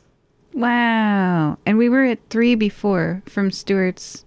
Well, 3 from the color and 1 from the cleaning. So that was 4. 4. So you are at 9 cozy points. You guys are going to go like over on your cozy points with the end of this adventure, but it is going to be perfect. For every 10 cozy points, listener, we get to increase our cottage's cozy rating. Yeah, your goal was only 10 and you're only halfway through the adventure, so you guys could get over. What is it to get to 3? I don't know, but I'm excited to find out, or try at least. It depends on the advancement rate of the party and whether or not we die in part 2. Ooh, let's find out. We're going to take our intermission break now, but we will return in just a moment after this announcement. I'd like to say, before we break, I would like to request, I'm having a great time in this adventure. Are you? I hope so. I mean, I know you're not like in the mix like we are, me and Sofia, but if you could rate us, that would be so cool, because I can't rate us. I'm just a fictional character. But as a real person, you can get on your preferred podcast provider and say, oh yeah, 5 stars for sure. And then everybody will be like, whoa, that was pretty awesome. And then you could tell friends, and you could tell coworkers, family, strangers on the bus, whatever. You could tell them, and they can listen to us. And the more ears that hear us and the more ratings we get, the more people find out about our awesome adventures. So please do us a favor. Tell them Stewart sent you. Stewart Bagatsky. Awesome. Tell them Stewart sent you. All right. I have been the GM, and we will see you after this short break. Bye-bye. Bye-bye. Goodbye. Today's mid-episode shout-out is, quote, "To the best pie guy's baker, Luca. Your delicious creations have brought joy to countless lives. Waking up this early is worth it when you're there with coffee," end quote. You can arrange for us to read your shout-out at firebreathingkittenspodcast.com. Is there an episode of Fire Breathing Kittens that would make someone you know smile? Telling them about it would help us. Thank you. We are back with Fire Breathing Kittens playing Cottages and Cerberus. Stuart, you want to tell our audience what happened in part 1? Oh, yeah. Okay. So, it's me and Sofia, right? We're walking into the Fire Breathing Kittens Hall in New Inthera. And honestly, it's a little shabby. It's got a fireplace. It's really warm, but the heat doesn't really persist everywhere. It's got dirt and soot. And people, they'll show up to get something off of the clunky old job board, but they leave because it's not a very welcoming place. And so, Sofia and me were tasked with making it nice to get people, let's rejuvenate this place, you know what I mean? So, the first thing Sofia says is, oh, we got to paint these walls. I'm going to pick a color. And it was, I think, Inthera green, which you could look up. I think that's like a real color you could look up and you get the tone. And so they have ingredients in the back. We go to the back. We make the paint. It's awesome. I mean, I think my paint was a little light.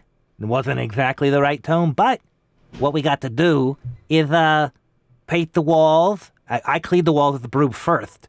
And then after we cleaned the walls, we paint the walls. And then I cleaned my robe, which was dirty. And it was great. And then I made a bunch of donuts appear to celebrate, but there were no plates. And so I was balancing 17 donuts. And Sofia thought it would be very wise if she would throw me her nunchucks while I'm juggling all these donuts. It wasn't, but don't tell her that. She is very sweet.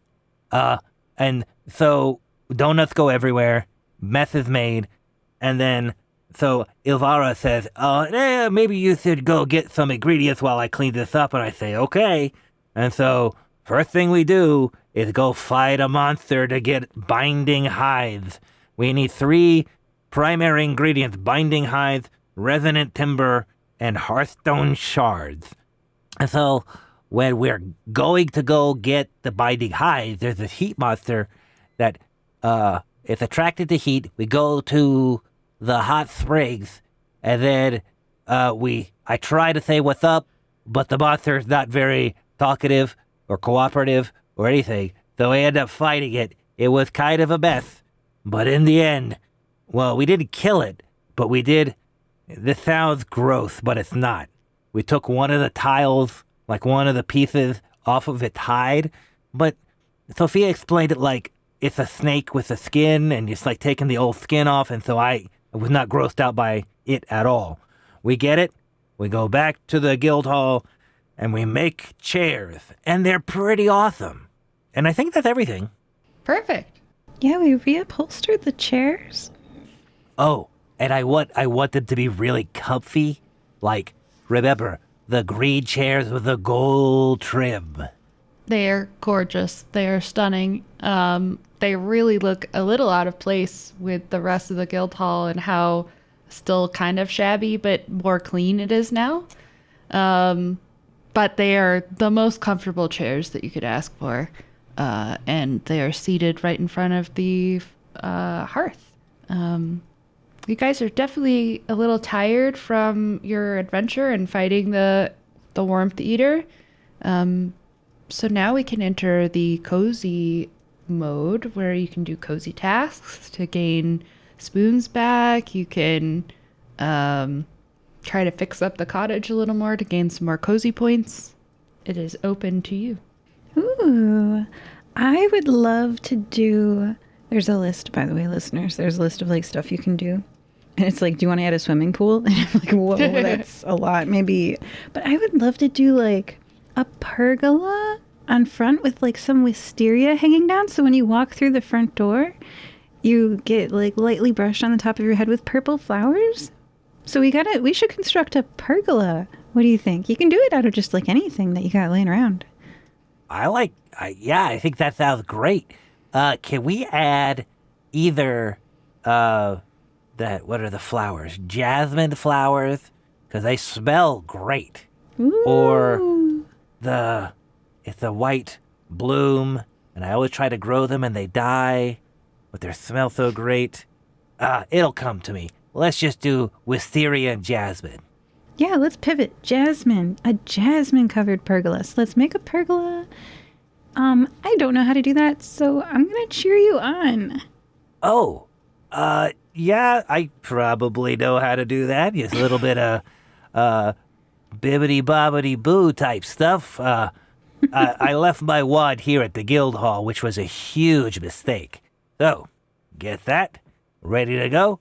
Oh, I should probably ask Ilvara if it's cool if we do that. So, hello, Ilvara. We would like to make a pergola with jasmine plants draped down so it has this intoxicating smell. Oh. Ivara will respond and say, that sounds absolutely beautiful. I'm sure we have some scrap wood, or we could break down those old ugly chairs that you replaced with those new beautiful chairs, and you could use that to create the wooden arch. And then I'm sure there's wisteria growing around here somewhere that you could, not wisteria, Oh. jasmine. Jasmine. Gardenia! That's the flower I was thinking of. Gardenia smells incredible. But yes, we already agreed on jasmine, so sorry. Continue. You could find any number of them growing wild somewhere around here, I'm sure. And that would be a great favor to me, which, by the way, listeners, granting favors with an NPC means the next time you need to do a charm check with them, you can cash in a favor to give fortune on the roll. Ooh. So for the cozy mode, for doing other activities such as producing items, the general rule is that they have a target number of 4, and the quality of the item is determined by the level of success. So if you would like to source some of the spare wood from the old chairs and hunt down some flowers in nearby gardens, you can build a pergola. Let's do them separately so that I have 2 cheer rolls, which will bring me up from 6 to 8 spoons. Okay. That sounds amazing. First cheer is, and then the more rolls, the more bonus dice you have. Yeah. First cheer is yellow, gold, and white. Oh, yeah. Victory tonight. Keep it going. Yellow, gold, and white. Oh, yeah. Victory tonight. As we source the flowers first. I'm totally pumped up. This is amazing. We should hang out a lot, Sofia. Just because you're so positive. You get 2 extra dice. Oh. I super succeeded. I'm up to 7 spoons. I'm gonna say, with the collection of flowers, it's probably more of a lore challenge. Like, am I making sure I'm picking a jasmine plant and not some equivalent-looking poison plant or something like that, you know? And also, am I transplanting the roots in a healthy way and not stripping the little root, what are they called, the root hairs? Because if you just pull it out of the dirt, root hairs stay in the dirt, and your plant dies, and it's a mess. We don't want that. So, I'm going to roll lore, which I have 3, but then I have the +2, and I'm very excited. I don't know if you're going to believe this, but it's a 6-5-6-6-5. So, Wow. I wish we could save this roll for, like, if we fight something else instead of just picking flowers, because the downside of picking flowers is probably not as bad as fighting a heat monster. You need these super successes because it's the only way for you to recover. Like, how many spoons were you at? 7. Now you're at 8. Now I'm at 8. Woohoo! If you super succeed, you gain a mundane item of super quality, which is 3 cozy points. 3 cozy points. 3 cozy points. And that knocks you guys up over the level to level up to level 2. You have 12 cozy points now. Hey, Sofia. Our cottage leveled up. Woo! What kind of mundane item should we collect? The No, flowers. you need the pergola. Oh, Well, that's we sorry. got the flowers. Oh, you got the flowers for the pergola. So you have We're succeeded partway halfway there. to... Right, yes, perfect. So now you need to break down the chairs to make the wood to make the pergola part. Which is going to be a separate roll. So It is. I'm going to say, pergola can't take us out. Orange and black, we scream and shout. We've painted the pergola orange and black because I only have so many chairs. Well, I think for contrast, like it's really, you know, if it's just black, it just blends in, but with the orange, it really pops. You know what I mean? It definitely stands out. And that's a super success. I'm up to 8 spoons, and you have 2 extra dice. The cheerleader, just for everybody who's like, how is this happening? I am the master of cheer. When I use help a friend, I can increase the target number to 3. If I do, on a super success, I grant boost 2. And then the base super success is that you gain a spoon. That's how. So, I'm going to use muscle, because I'm guessing breaking down chairs and reclaiming wood and putting it together, thatching it just so is all muscle. So, or physical at least. So, I roll 2 for muscle plus the 2. Thank you very much, Sofia. And I got a 4, 5, 5, 5, which, hey, I'm rolling pretty good. in this non-lethal context. So Right. You're so mad. I will regain a spoon, and we have a beautiful pergola. And then my vibe is cheers. Totally forgot this existed until I looked at my character sheet just now to read Master of Cheer. And cheers, as a vibe, regains a spoon each time I start a scene with companions. So I'm up to 9 out of 11 spoons. Nice. 11 because we leveled up our cottage. Yes, you get a bonus spoon now because you leveled up the cottage. Oh, Well, do the we get guild that hall. directly? Or is that to our max? Can we get that now and then we'll be done with the scene? Yes, you can get that now. You will gain a spoon and raise your max spoon level. All right, I'm at 10 out of 11. Let's go kill something. I said out of character. She would never see that. She would never say that. Perfect. Elvira will come out and admire your beautiful pergola. She said, "This really is. You are doing amazing work out here. Really spicing things up. I love it." So, which item are you going to go for next? The resonant timber or the heartstone shards?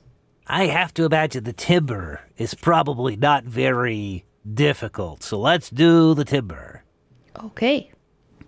I say naively from my 15-year-old mind. Best wizard in the world, right here. Greatest Best wizard in the Actually, that was- world! That was in character. Greatest wizard in the world. Oh, man. I'm flying so high, it's not even funny. Oh, I do have a flying broomstick. Hey, you want to fly and get some resident timber, Sophia? Plenty of room on the broomstick. Yeah, why not? Okay.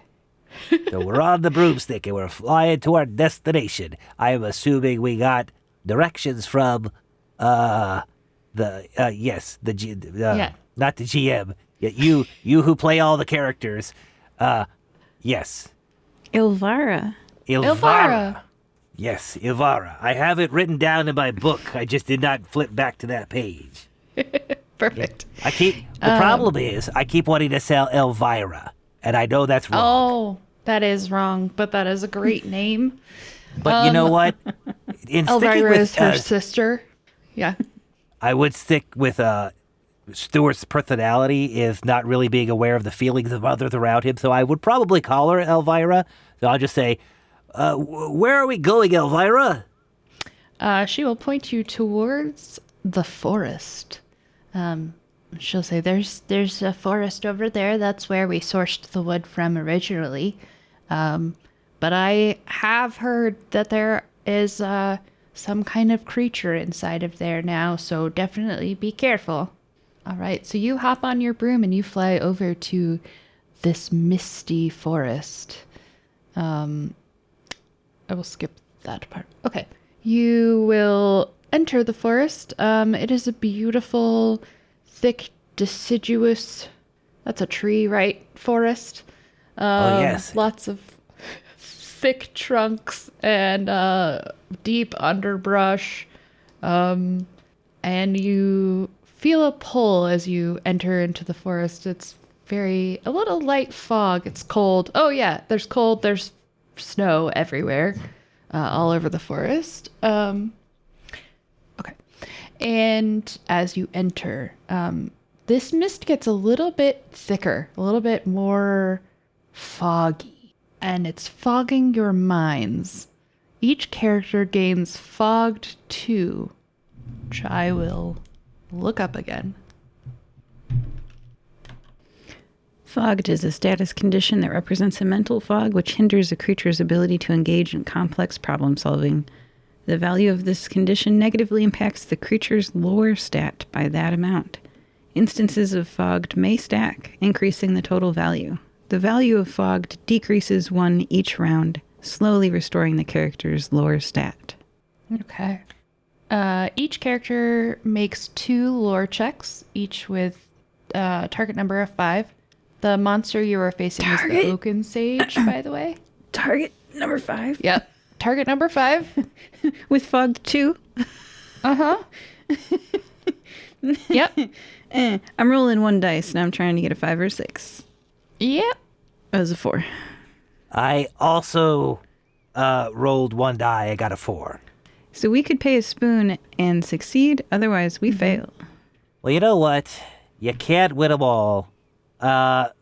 Before we encounter whatever we're about to encounter, I just want to say, if I'm feeling a little bit not there from a foggy perspective while flying on a broom, my parents do say that I should never fly the broom inebriated or altered. So I will quickly pull over to the safest little meadow or whatever that I see, and that is, I will say, I'm so sorry, Sophia. I'm not in a capacity to fly. We're gonna need to walk. But then I also... so responsible of you. Well, I have a great burden as the greatest wizard in the world, and I need to make sure I follow what's right. But as a result, I'm gonna choose individually to fail the check. Okay. And this was Sophia- 2 checks, right? We do it a second time. We'll scrap it to 1 check, because your lures are... It's almost impossible for you to pass. I want to play with the rules as written. Oh, you want to play it? Okay, fine. I love 2 checks rules. then. Okay. 2 That lore one's a checks, 6. each for the target number of 5. Okay. Oh, wait. That one's a 6, but it's number of dice that meet the thing. So I can pay a spoon because it's not 3 dice meeting the thing because I have 1 dice, right? So that one's a 6. So that's 1 success. So I can pay a spoon to succeed. Otherwise, I will fail. So I failed twice. You failed twice. Stuart, roll a lore check minus 2 dice from your fogged 2. I rolled a 3. You only have 1 dice? Yes, my lore is 3, and the fog is 2. Do you So pay a if I- spoon to pass? Yeah, I'll go ahead and fail that first one and pass the second one. Okay. For each failure, that character chooses 1 ability. They forget about that ability, lose all benefits from it, and cannot use any related action. For the whole fight? Yep. As I'm an glad action, I a get to character choose. As an action, a character can attempt to remember 1 ability by making a target number 5 lore check. Any forgotten abilities are remembered after combat ends. I'm going to forget cheerleader and master of cheer and only have blood eye. Okay. You asked for this monster. I'm just going to wail on you until you die. Yep. So I'm going to lose 1 ability because I failed 1 and passed 1, but I lost a spoon to get there, to get to the path. I'm going to lose the ability to summon Donut. But I'm going to go further than that. no. Because not only can I not summon donuts, but I'm going to say, conceptually, I don't even know what a donut is anymore. I'm just like reaching in my mind like, there used to be a tasty something in the shape of a something. But what was that? And now it's just, now it's eating at me from the inside. You know what I mean? Yeah. Well, you don't. Well, yeah. No, you know can what no I longer mean. eat around the ring of the donut. You have to only eat. No, if I even see a donut, I'm not even going to know what is this new and wonderful thing. Okay, great. That's awesome. I look forward to as remembering what a donut is very soon. As you forget these abilities, which you don't realize that you've forgotten, out of the trees, as you're sitting in this little glade, out of the trees comes this monster of a tree. I mean, it's a huge oak. It has a very full head of leaves and branches. Then it has 1 large branch that looks like a claw. And then it has several spider leg branches that branch out that it's walking upon. And in the middle of its huge trunk is 2 patches that look like bushy eyebrows, and then a gaping maw of like sharp needled wood shards that it is opening and closing as it comes walking towards you guys. And I have my pom-pom nunchucks. And I'm like, I've never done anything but hit things with these before. I don't even know what else they could be for. Well, that's good. You're going to hit things with it for sure, because this oaken sage is walking out very slowly. It's got a speed of 3. but it is rumbling towards you. And that was its opener, the Mist of Morning Memories. And he goes first. Or is the opener the first Sally? It's at the start of every round, right? Or at the start of combat? It's just at the start of combat is the opener. At the start of combat. Okay, then yeah.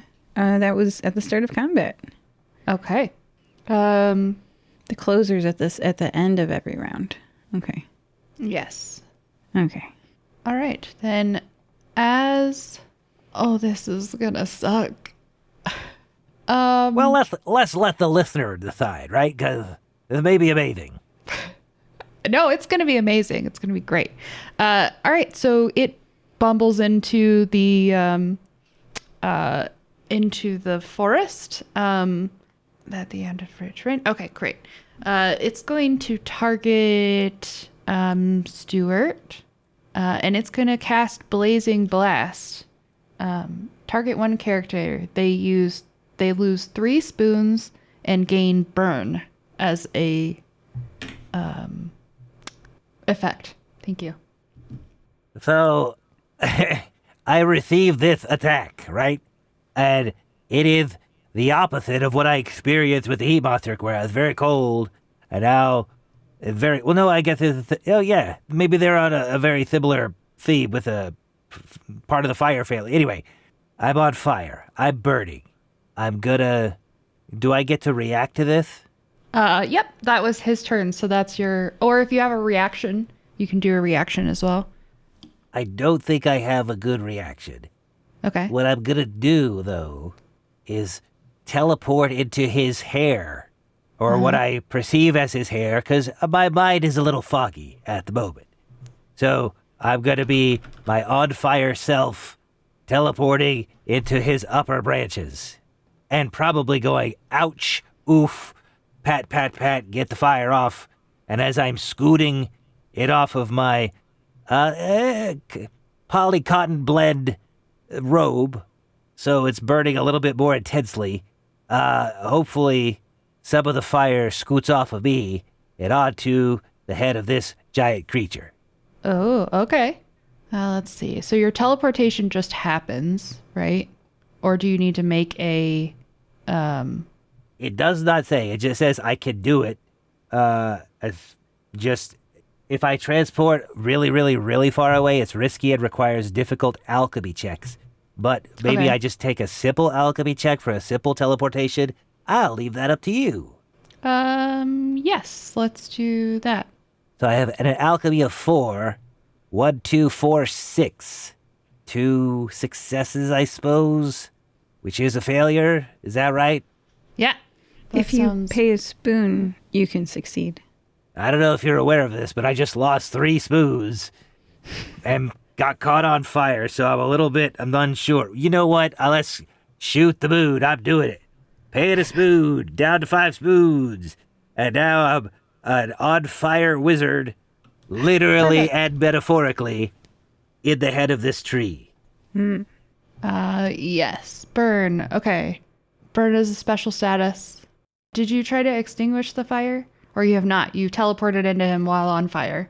Teleported into it while on fire, and now I'm patting it away to try and extinguish myself, but hopefully that some fire pieces of robe that are burning and crispy landed his leaves. Okay. You are in it and you are on fire. If you Well, remain on fire next round, you will take a point of damage for it. So you teleported in. You didn't attack it, but you could spend this round as your action patting out the fire while you're That's- inside of its leaves. That's kind of what I'm thinking, yes. Okay, great. Oh, you know what? I have my emergency bathing suit on underneath, so I'm just going to remove the robe and put it on the leaves. Perfect. Problem solved. I'm not on fire, you're on fire. I know that sounds childish, but it works. I love it. All right. That moves us to Sophia. I have one ability. I always only have had one ability. Blood Eye. My eye can see the vitality, fighting spirit, and literal blood, possibly sap in this instance, that is left in a creature. Once per turn is a free action, I can ask how much health the target has left. How much health tree monster have? It now has 15 health. I knocked off a point for the fire. It was at 16, now it is 15. Cool. I gain a bonus dice on checks that will result in damage to that creature as long as that creature is the only target. And I believe I started this scene with my companion, right? You did. I believe correct. so, yes. 11 spoons. Yay. Instead of 10. Okay. It's probably going to matter. later. Yes. I'm going to make a roll with my muscle, with my Okay. nunchucks, pom-pom nunchucks, 3 dice because of Blood Eye. That's 3, 3, 6. What's its hide? Its hide is 4. Okay, so I'm going to pay a spoon and go down to 10 spoons to do a damage to this creature. And what that looks like is nunchucks. I also get myself right in the forearm with the nunchucks. Perfect. It is now down to 14. As its closer, target the character with the least amount of abilities. Sophia. Hi. The character loses 2 spoons. Down to 8. Abilities forgotten due to the sage's abilities do not count towards the total. Oh, what does that mean? So you forgot to because of the mist, but it's targeting the person, They don't count towards the total because but they don't they're count forgotten. towards the total. Right. Because they're forgotten. So I only have 1. Because I don't have those 2. You only have one. Okay, got it. Right. Okay, perfect. So you lost 2 spoons. Yeah. I'm going to propose to my friend that we get some wood and get back on that broomstick and fly away. That sounds Right? like a great idea. So, Oh, it does do you have have any... counterspell. I'm sorry? Oh, sorry. I just realized it does have counterspell, but because I didn't do it, we will not do it. So, Ooh, yes. well, that sounds good to me as a spellcaster. Yeah. Do you have a sharp implement like an axe or a hatchet? That's what I will yell to Sophia. I have the ability to fall crashing through tree limbs and see if I can hang on and take one with me and, like, I just, but I'm on the ground. Oh, you can do that. Brilliant, I will do that. Because I'm not thinking clearly because of the fog in my brain. And so what I will do is I will, in my bathing suit, jump away from the burning robe onto, a pretty healthy-looking set of branches. I will grab onto one, probably get a few bark bits into my skin, wince a little bit, grab at the limb, and then I'm going to see if I can teleport with just some of those limbs over to Sophia. Okay. Before you can grab onto the limb, because the creature goes first in the round, it is going to try to stab you with its with its mighty clawed arm. It's going to viciously attack you. You'll take 2 damage and gain the condition bleed. Wait a minute. There's no way to block this thing? Because I'm in his hair. He's like scratching Right. his hair. That is a good question. In combat, is there a way for you to react to avoid an attack? Or do monsters always hit you? Or do monsters always hit? This is why we keep the rule books open, guys. Let's see. They only have 4 stats: health, speed, resist, and hide. So health is obviously whether or not they die. Speed is when you try to run away from them. We're probably going to be using that soon. Resist is when you use a spell against them, and hide is when you use a muscle physical attack against them. So because they don't have any attack stats, my bet would be that their attacks always hit. That's what I'm thinking too. And there should be a TN, like a target number for you to roll to avoid it if you can avoid it. That should be listed in there. So I would agree that it sounds like they just always hit. which I'm sounds okay with vague. this. I just wanted to Okay. see if there was a way out.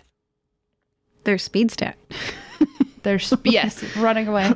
We're going to try to win against that. Okay, so he hits you and you take 2 damage and you gain the bleed status. But you would like to do so now it is your action. Oh boy. So, as he stabs me with his hand,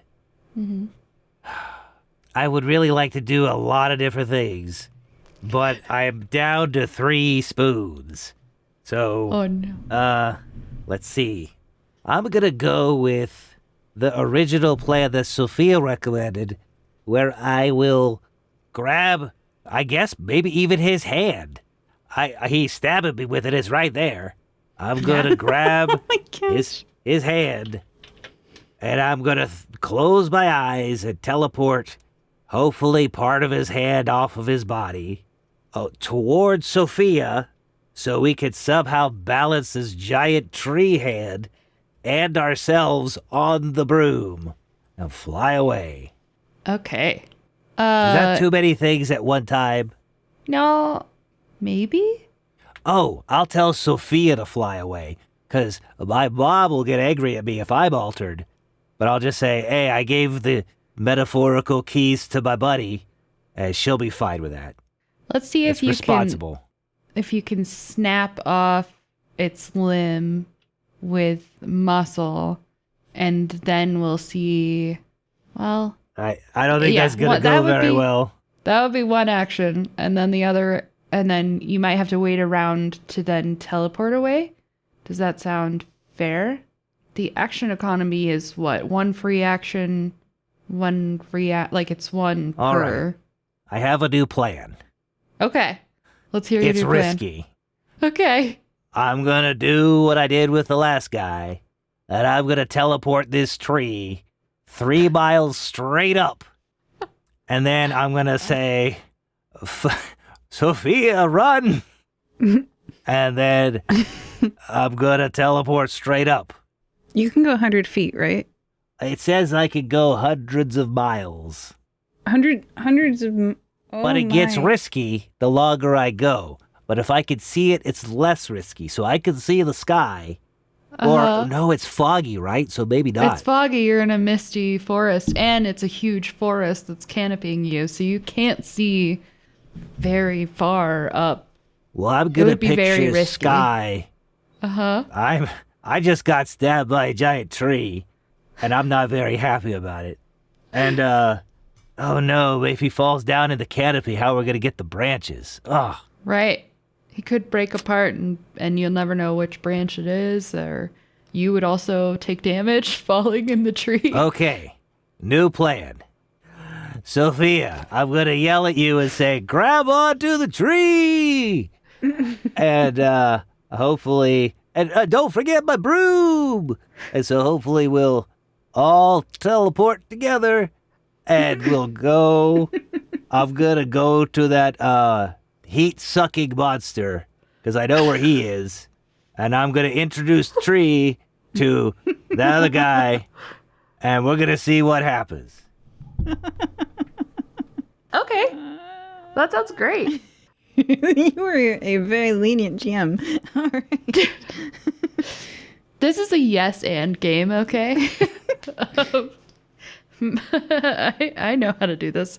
Okay, so first action is you've shouted all of this. Sophia has to decide what she's gonna do. My friend said grab onto that tree, so I'm just gonna like leap and hug. And don't Okay. forget the broom. Did you grab the broom? Right. One of my hands has a broom. Okay. And I'm gonna do a muscle check for that. Okay, let's do it. Oh, this is only 2 dice. Oh no. He could try to roll for help a friend? No, it's fine. Okay, so Okay. with only 2 dice, that means that I can get at most 2 successes, which means that I will just pay a spoon and succeed. Okay. I go down from 8 to 7 spoons. All right. And I grab onto this tree and its bark scratches my skin and I'm like, ow, ow, ow, ow, ow. But I grab on Perfect. Where Okay. are your nunchucks? at my waist. Okay. Yeah, I imagine I have like a little belt holster for them. Yeah. Right? They're not on my head. They're not Oh, on my maybe they feet. could be. I've seen ladies put chopsticks in the bud. Oh my gosh. But they're nunchucks. Oh, that would be Do really... the nunchucks fit in the ponytail? Is there a special ponytail grippy for the nunchucks, like Velcro? Absolutely. You have your hair's up in a bun or like in a ponytail, but the ponytail holder itself has like a special slot in it that like pushes through your hair, so your ponytail is extra big and voluminous because of this, and it is the perfect slot to like click your nunchucks into. Someone 3D printed this for you. Yeah. Click, click. Click. Yeah. All you have to do is click it in and it's safely attached to you. Perfect. So you are attached to the tree with the broom. Stewart, what are you doing? Okay. So, per the plan, I'm going to just take a deep breath. Number one, I think that's free action. And then I'm going to teleport by rolling an alchemy roll. Hold on. There's 4 dice there. 5, 1, 4, 6. So that's 3 victories right there, baby. And I'm going to teleport this giant tree, I will say, in the vicinity of the heat monster that may or may not be tied up at this moment. Hopefully the tree is a giant source of heat. He burned me, so I imagine he must be. Yeah. Did you just do a meet cute for a burning tree and a monster that likes hot things? Well, that's not in my purview. That's the GM's decision. But maybe they're going to have the most interesting looking offspring you can imagine.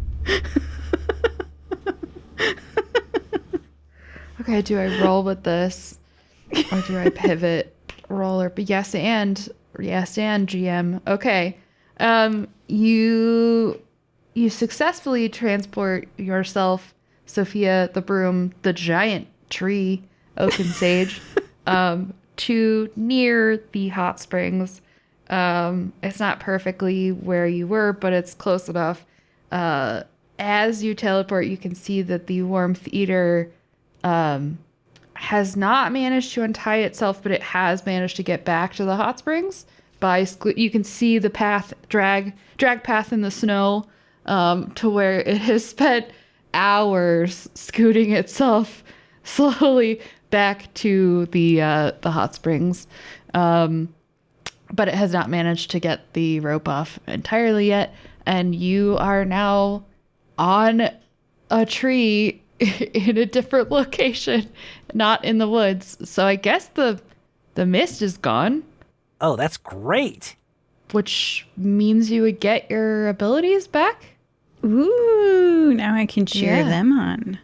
Correct. You would get that. Yeah, you would get those back. But that was the end of the round, so it does do its closer. It's going to take 2 more spoons from Sophia. Wait a minute. We all have 3 abilities now, right? Oh, yeah. True. You have your abilities back. Does So that who has- heat monster have 3 abilities? The heat monster has more than 3 abilities, yes. Oh, dang it. So it does not count for that. Well, I think we tie. You tie. Yeah, I don't think there is a person with the fewest number of abilities. Well, it does say target the character or characters with an S. No. So sorry. No. They added that S in there. So you both lose 2 spoons. Oh no, Stewart's player, you're too smart for your own good. I am down to 1 spoon. Oh no. I need to get a great success. Super success? Yeah. Yeah. We gotta run. And leave these 2 to have a nice moment with each other. So I hope the tree does something fiery, so that or is it just a warm tree? So that this like heat snake thing, corgi. The weird thing is it's actually weak to fire. Why does it burn things then? I don't know why it had a blazing blast and a blinding blizzard. That did not make any sense. It has multiple weird It's a magic tree, you guys. Magic is pretty crazy. Oh, also, it has a passive ability called photosynthesis, where it can absorb sunlight even in the darkest forest, and at the end of each round, it regains 2 health. So it's back up to 16. Whoa. We only do 2 health maximum. Okay, well, let's not fight it. Okay, we got some of its magic wood. This is the best wood ever created. We definitely took some of its limbs, and I don't feel bad about taking its limbs because it just grew them back in front of my eyes. And now let's run. Okay. Okay. All right, I'm going to try to... I checked the rules, and I think the speed stat is for it running away, not for us running away. We can always run away.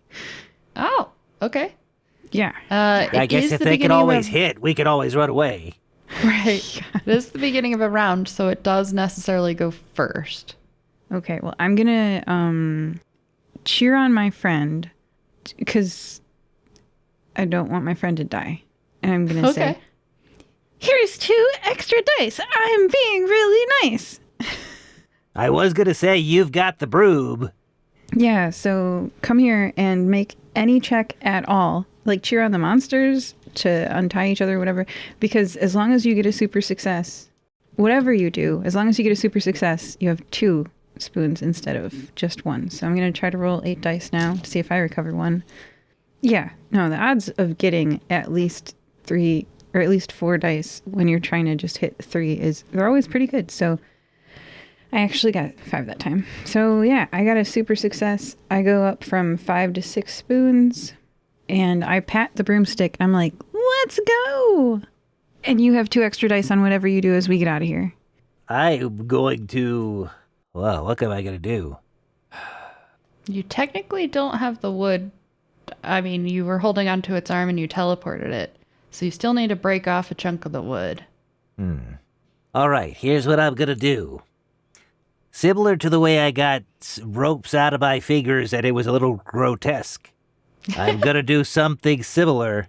It's the pinky saw, and I'm going to turn my pinky into a reciprocating saw, and I'm going to cut at least 1 little limb with my 1 little pinky. It's one of the first tricks I learned. I'm pretty proud of it. Doesn't come up very often as far as necessary, but this is the perfect opportunity to use it. So here we go. I'm going to roll an alchemy attack, because it's a magical attack, and I get a +1 with mage, and I get +2, because Sofia is the best cheerer in the world. So I think that's 5, 6, 7 dice. We're going to roll them, and that is okay. 5, 4, 2, 1, 5, 1, 5. So that's 4 above 3. 4 dice. Okay. Is that a super success, I hope? Its height is 4, so... But this is a magical effect, so isn't that against resist? Yep. Resist is 6. I did not know that. We need to escape. Well, I just would like to fall upon the broom. Die for this. Pay And, 1 spoon. Actually, technically, you don't die if you go to 0 spoons. It's just... You're just exhausted. Yeah, you're just real tired. Yeah, that sounds about right about now. I'm going to pay a spoon. I'm going to collapse hopefully into the welcoming arms of Sofia. And then we will fly to safety. Okay. With that success, you will scrape off you get a small limb, which is still significantly a big limb because this is a massive tree, and you gracefully fall out of the limbs and into hopefully Sophia's waiting arms. Yeah. And onto the broom. I was paying attention. Yes. I'm going to prevent my friend from dying here. Yeah. And you can run away. And I don't know that you need to make a roll to run away. Nope. Okay. Nope. Speed is for it to run away from us. Okay. Which is ambitious of the rule book to think that.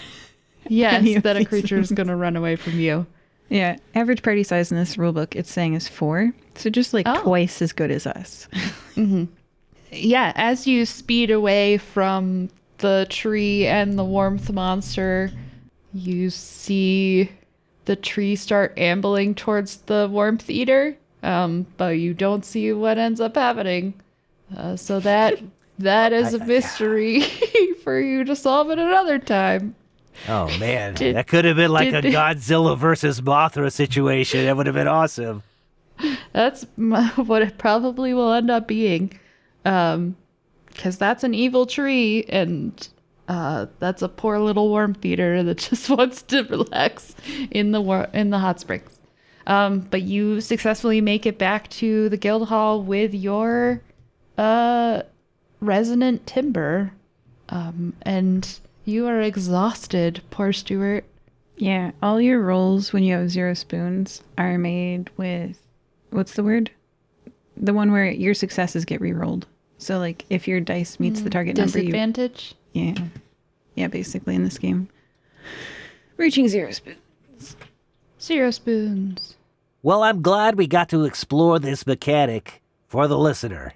I think that's my duty as the greatest wizard of all time. The greatest wizard of all time. Misfortune is the name of disadvantage here, and it's kind of more intense than disadvantage in other games because it says make a check as usual, then re-roll all dice that rolled at or above the target number. Whew. So it's just your successful ones, which is the most intense disadvantage I've seen in a game Yeah. ever. Because it changes the probability math so crazily. Like, it's a Monty Hall probability because you take first the situation. Okay, so let me explain Monty Hall's door problem to everybody. So you've got 3 dice, right? And you roll them. You get a 1, a 2, and a 3, right? And the 3 is the one that you were looking for that, like, is good. That beats the target number. You don't re-roll the 1 or the 2. You just re-roll the 3. So this re-rolled value is not only, like, based on 3 dice. It's based on the number of dice that were successful before. So with Monty Hall, you've got 3 doors. And they're like, do you want what's behind door number 1, 2, or 3? So you pick one, and you see that you didn't pick well, right? You picked no prize or a bad prize. So then you're like, they tell you whether or not you got the grand prize in that moment. And they're like, you didn't get the grand prize, but you don't know what's behind that door. It could be bad or medium, right? Do you want to switch? You always want to switch because you're not going on your base probability. You're going on from the remaining dice. So this misfortune mechanic is sort of similar to that. You're not going on your first roll. You're going on, I'm re-rolling 1 dice out of my 3 because that's the one that succeeded. Mm-hmm. Well, hopefully I get all successes. I just re-roll all the successes and get more successes. And then get more successes. Yes. That's Stuart, my the greatest mage in the world. the greatest dice roller of all time. Yeah! Yes. You're going to be rolling them all again, of course. There is a consequence to running out of spoons. You do have a slightly bruised ego. Don't worry. So, I will visit my parents, and it will be back to 1,000% very soon. okay, good. Well, now we've returned back to the guild hall. Ilvana will greet you both and say, "Oh my goodness, you found the resonant wood." I would like What are you gonna to make with address, I'll say, Elvira, which I know is not her name. Elvira. As you can see, I'm standing in a bathing suit in the middle of winter. And the reason for this is you gave us directions, but I don't think you gave us as much information as you should have because we were woefully unprepared. And I think that's a disservice to us and a disservice to this guild.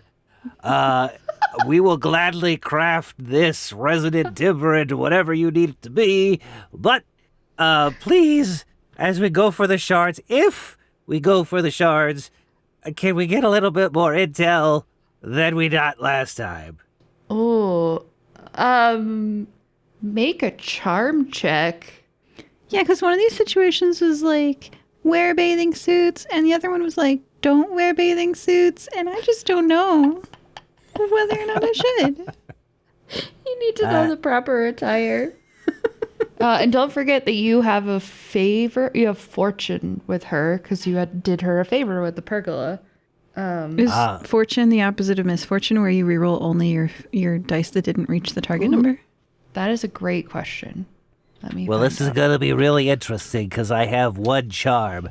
As it turns out, I'm very charmless, so this may not go well. Let's see. Fortune. Page 15, fortune allows them to reroll any dice that rolled under the target number, which is ridiculous probability-wise. So, Yeah.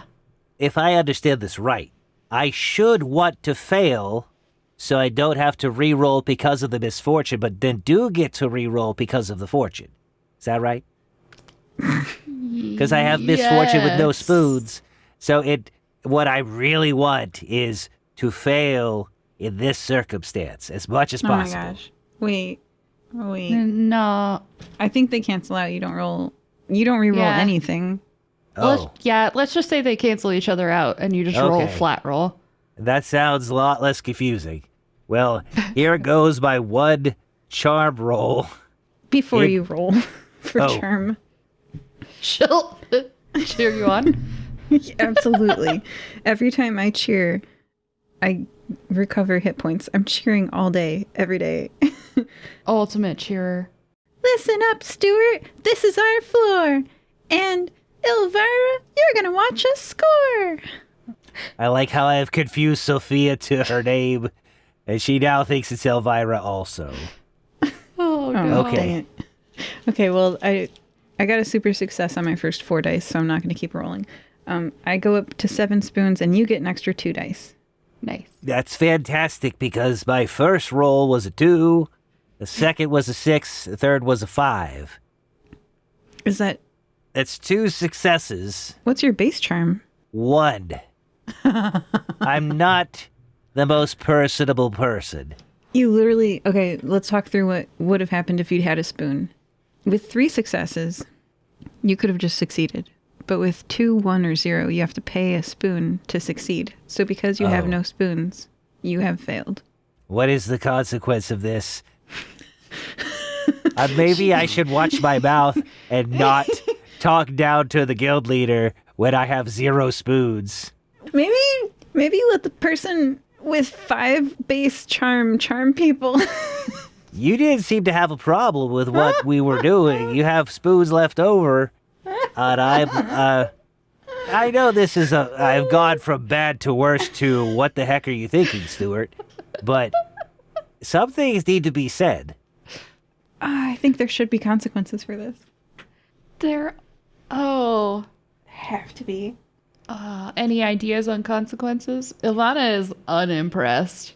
I think Stewart told your mom a joke or something. I think Stewart insulted her.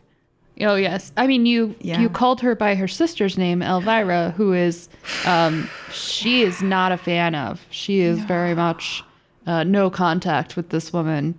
So she is highly offended. You just introduced a betrayal mechanic into a game that didn't have one. This is supposed to be a cozy game. Like, how did you so badly offend an NPC? I went into that fight with 9 spoons, and I'm down to -1 somehow. You can't have negative, don't worry. Well, You can't. I imagine since I'm in my bathing suit and it's winter, she could just put me in timeout outside. That's probably what my mom would do. But I'm not the boss here. Oh, she makes you go clean the latrine. Wow. That stinks because my wand was in my robe, which is currently on top of a tree.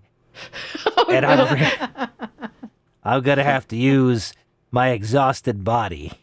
Yes. I mean, like, not all of it. Not, yeah. Just your hands. Just your hands. She'll give you some rags and some cleaning solution. Oh, Like, Yeah. yellow gloves that go up to, like, your mid-wrist. Right. Yeah. You know, I would really love it if you cheered me on, Sophia. but Well, the water still drips into the yellow gloves, like when you Oh, move no. them wrong. Like, Of course I'm going to cheer you on. as I clean the latrine. T-O-O-R-E. I-L-E-T. Oh, and the claps might be reduced by the sound editing, but there were claps between each of those letters.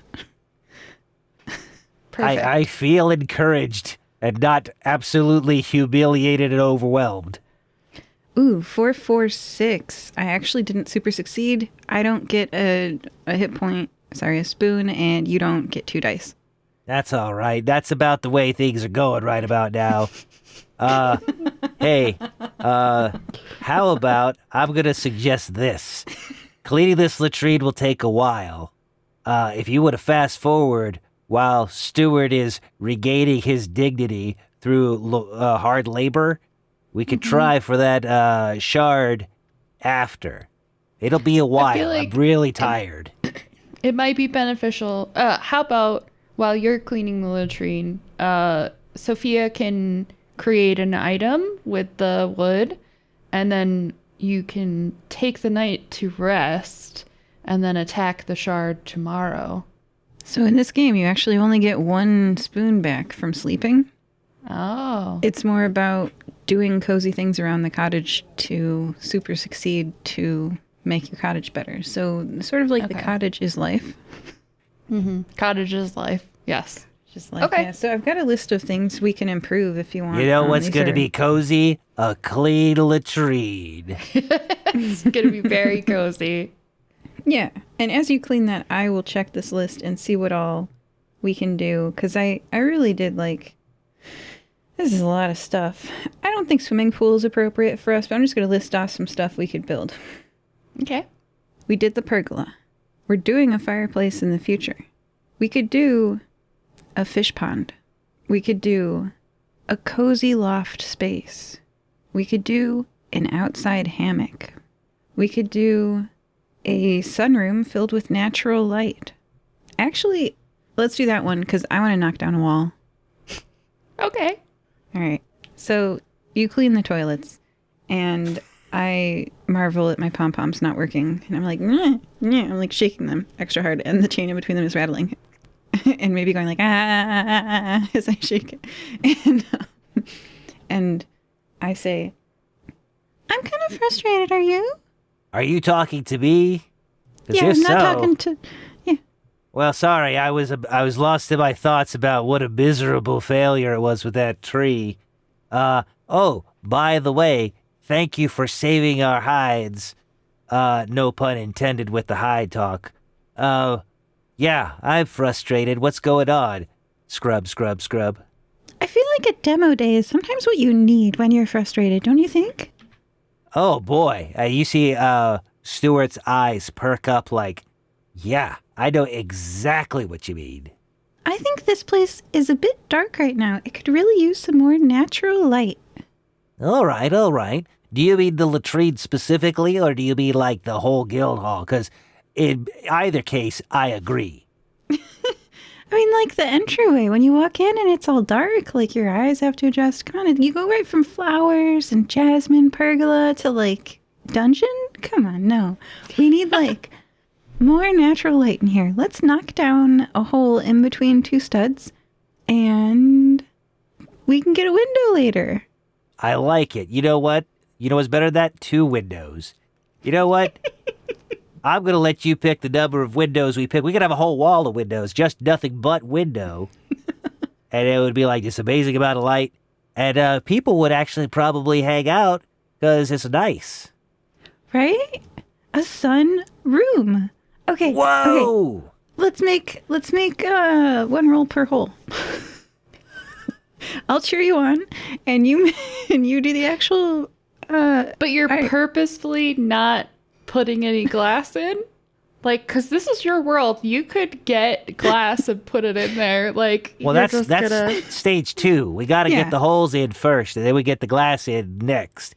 Because if you get the glass in, then the hole, you just break the glass, and then you got to start all over.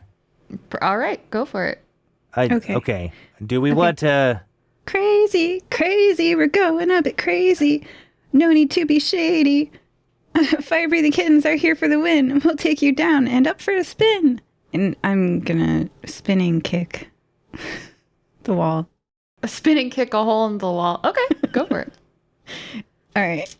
If I aim for a 3, you get 2 dice. If I aim for a 4, you get 3 dice. I'm going to aim for a 3. 1, 1, 1, 3. 4 more dice. 6, 3, 4. Okay, so 3, 6, 3, 4. 3, 6, 3, 4 is 4 dice meeting the target number, which is a super success. I go up to 8 spoons. I'm nearly healed. You get 2 extra dice. If you can get 4 dice meeting your target number, you can heal a spoon too. Just to be clear, I'm still under the misfortune mechanic. Is that correct?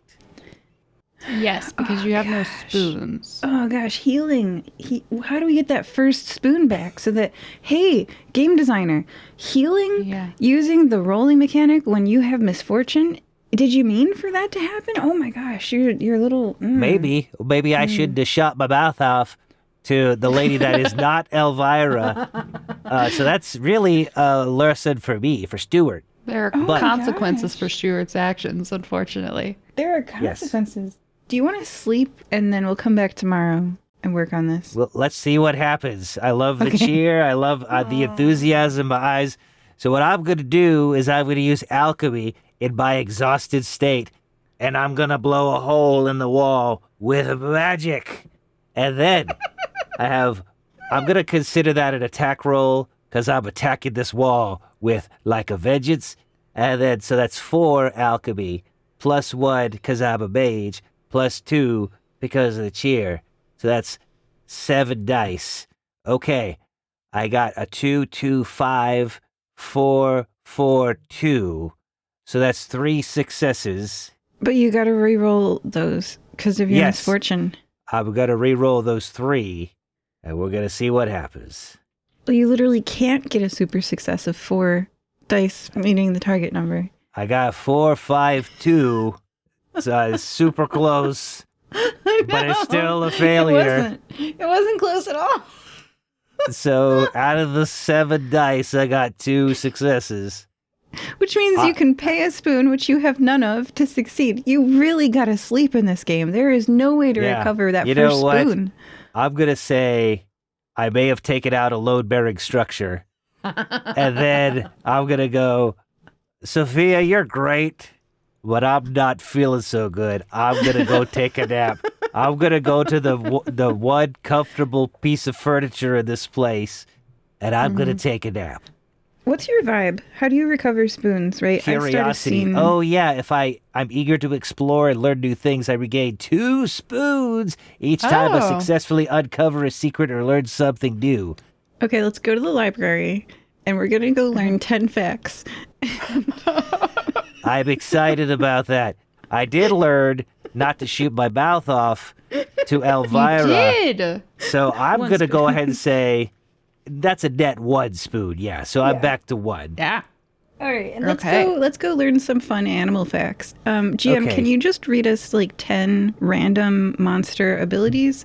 And I would like this to be montage style, like so the listener thinks it's music. Do do do do do. All right, here's things that you learn, and one of these might be somebody that you face at some point. Let's see, Explodey Cat. Throughout the hunt, the Explodey Cat will chuck chemical explosives at the party.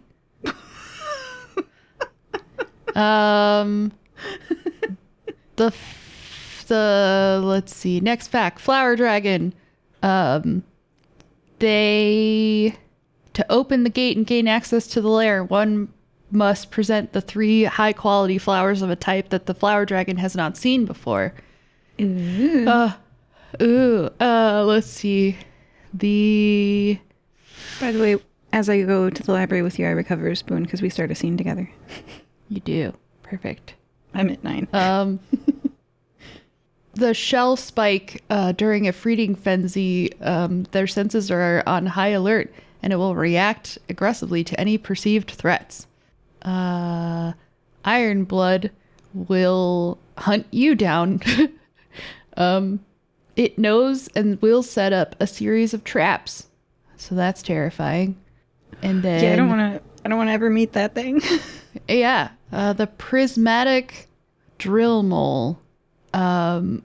Earthy, when you first enter its hunting ground, the ground will shake and small cracks will form, and earthy spikes will shoot out of the ground, and you must pass a muscle check or take 2 damage from it. It's pretty terrifying, and I don't know how many facts things I've is gotten that? so far. I think that was 4 or 5, and I get 2 spoons per item. So I'm up to 11. And even though I don't have my wand or my robe, feeling pretty good. Good. Yay. Perfect. And then can we go to an ice cream parlor so I can get a 10th spoon? Absolutely. Of course. It's on me. There is an ice cream parlor. Your ability to create donuts has also returned, by the way. So Oh, fantastic. That's how I you pay for remember the what ice donuts cream. are. I'm going to barter. I say, what's the craziest donut you could think of? And they tell me, I say, boom, donut. And they're like, whoa, free ice cream. And so Sophia's swimming in any ice cream she wants. Honeycomb. Ooh. There you go. Oh, It's by Brian's Bees. Wow. Queenie would be raging right now. All right, so you consume your ice cream. And that gives you a spoon back? Yeah, just for starting a scene with my friend. And so the next scene will be the monster, so I'll be at full spoons. So while we're at the ice cream shop, my mom heard what happened because she just knows things. You hear the tinkle of a bell and the door opens at the ice cream shop and she's got in a dry cleaning bag a new robe. And so I'm like, thanks, Mom. And I put it on, same as the old robe, exactly the same. I almost want it to be the actual robe. Like, she heard what happened. She went into the forest. She fought the tree monster, Oaken Sage. Oh, it's gone. And, It's gone now. It's at the hot springs. No, she knows where it's located. She's got mom powers. Mom powers are, yeah. The monster's gone, so she can just pick up the robe. Oh, yeah, that's right. It did not teleport with you? I didn't ask. Well, it's complicated, but no. Okay. She has an air tag in your robe, so she knows where you are at all times. Tracked it down, found the robe, took it, and got it dry cleaned. She also has your wand. But she does scold you, so I would say you lose a spoon.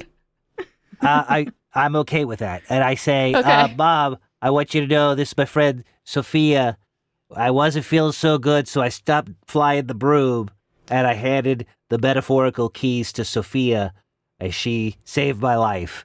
And she'll pinch Sophia's cheeks and then say thank you. I do my best to mentor the younger members, like a little brother, little sister program. I'm going to blush a little bit, but not say anything. Perfect. Your mother will cover your face in kisses and comb your hair. Mom, and then smarten up your robe. She'll lick her thumb and like rub my cheek to get the dirt off. I'm like, Mom, stop. Yes. This is, you know how in some games the GMs will have like a mysterious character come in and save the day when they realize that it's about to be a TPK? It's just going to be Stewart's mom from now on.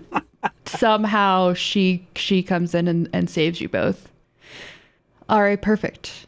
You return back to the guild hall, and Ivana is waiting there for you. And she says, well, hopefully you learned your lesson. And I did do some research, and I did find out what you might face in your next adventure when you're trying to get the Hearthstone shards. Sophia, I will happily tell you about it if you would like. Okay. She says, I found out that it's called the Prismatic Drill Mole. Oh, that's the one that you have to do a muscle check or it deals 2 damage to you when you enter its arena and there are cracks forming on the ground. Oh, wow. You already know that. That's great. Am I there? Like while you're telling her, you're like yes, facing you're her there. clearly. Okay. She's not really looking at you. Yeah, that's okay. I was like, we went to the library and Sophia's pretty great. Yeah. Sophia is pretty great. Thank you. She'll say, according to legend, it was created a long time ago by a powerful earth spirit. And angered by the humans who were destroying the natural beauty of the earth, the spirit decided to create a monster that would terrorize them and teach them a lesson. So it has incredible strength, and it has the ability to grow blue crystals on its back, which are a symbol of the earth's power. It doesn't have any immunities, and it's not weak to anything, so good luck. Ooh. We have a broom, so if we flew into the arena on it, we wouldn't have to make the muscle check against the cracks in the earth, right?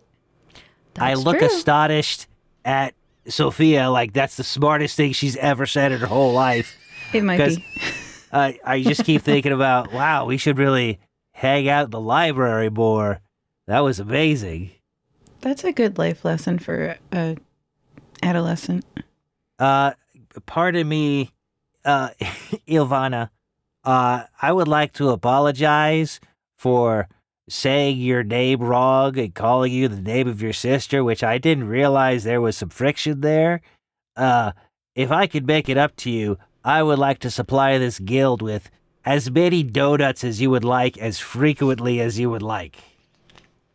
Well, I do hate cooking donuts, and I always appreciate a sweet treat, so that would be quite lovely if you don't mind. As she says that, poof, it's a donut, and I hand it to her, and I will say it's just a traditional glazed, nothing excessive but exquisite. Sometimes tradition is all you really want in the world, so thank you. Thank you. So what are we waiting She- around here for? Let's, oh, sorry, you were gonna say something. She just points you on the map towards where the mole was last seen. So, Sophia, you want to drive, or shall I drive, or? Oh, yeah, I should drive.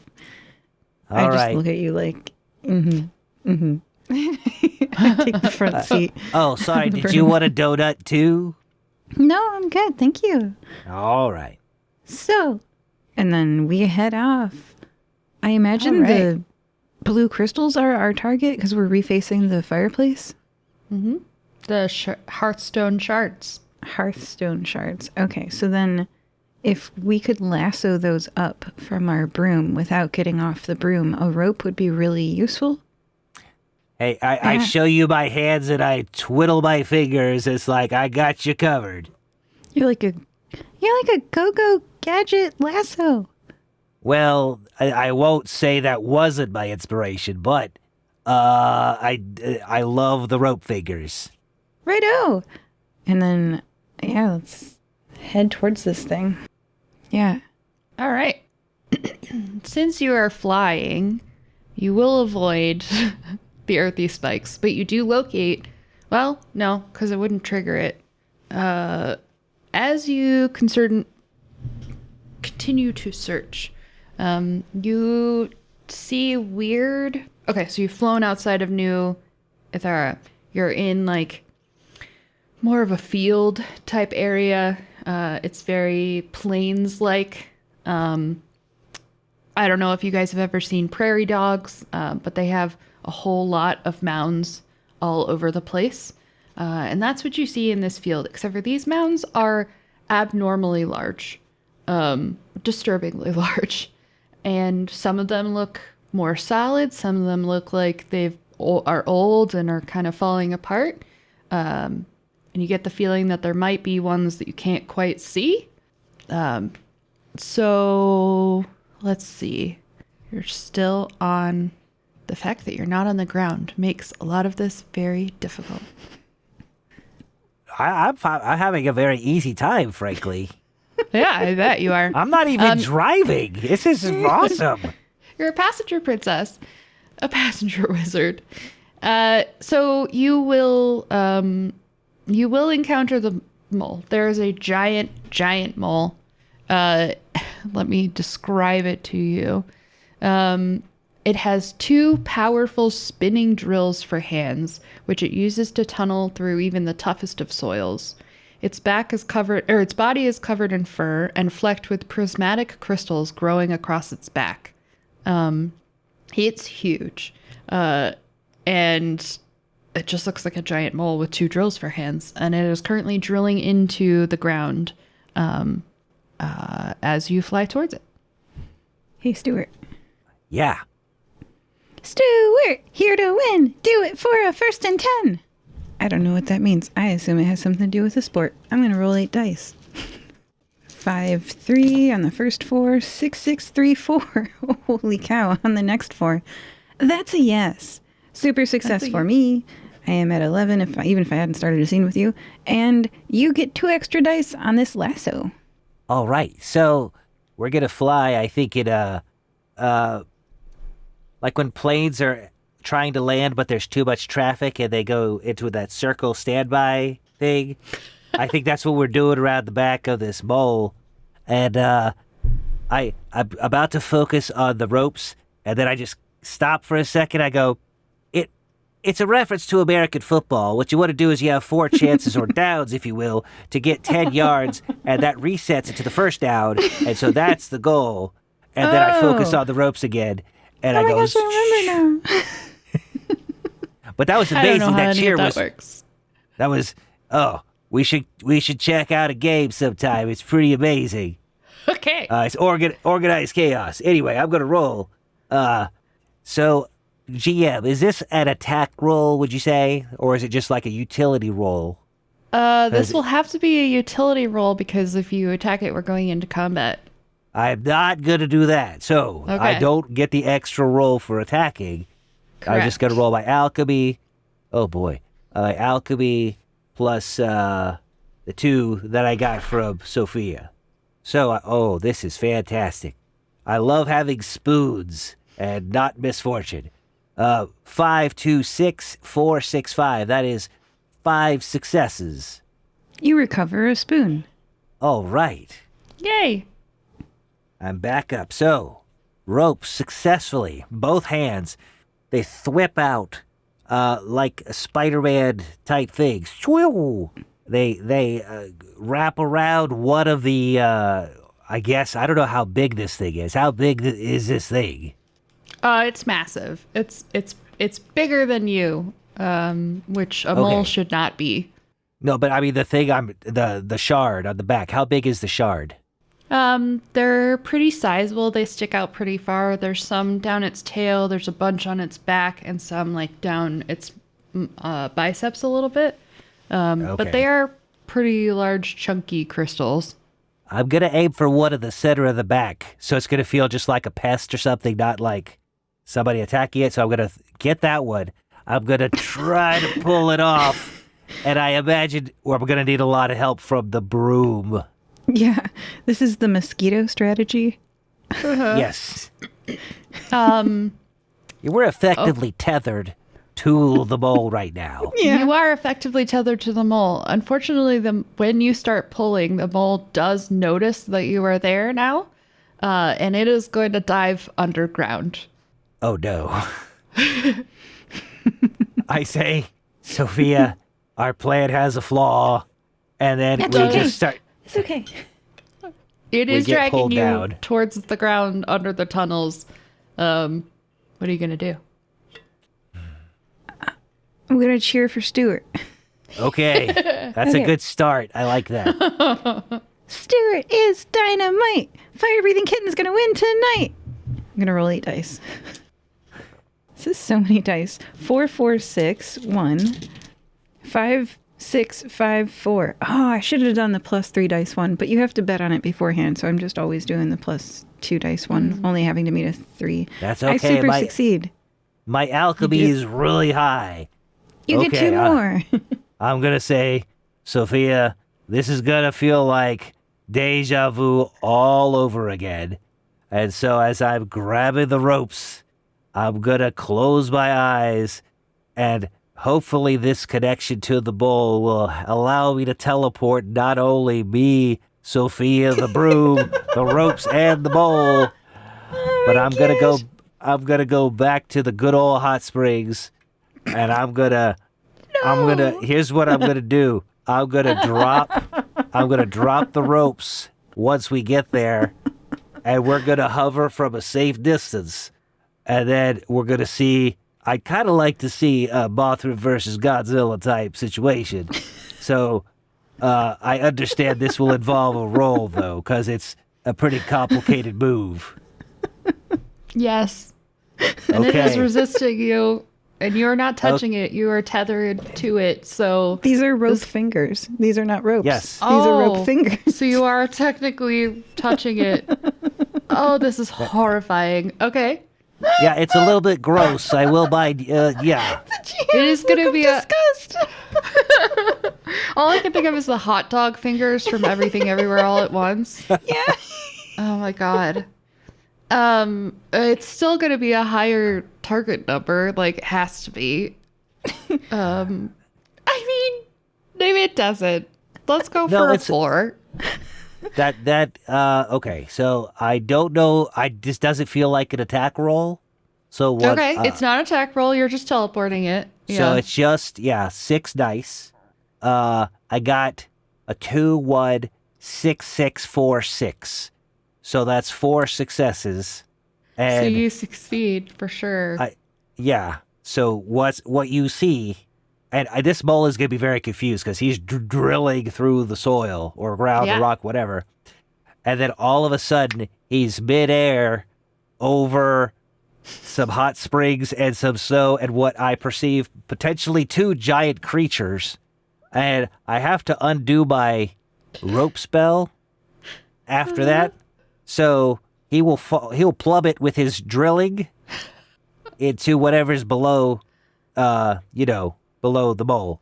Well, where do you position it? Is he over the hot springs or is he over the ground?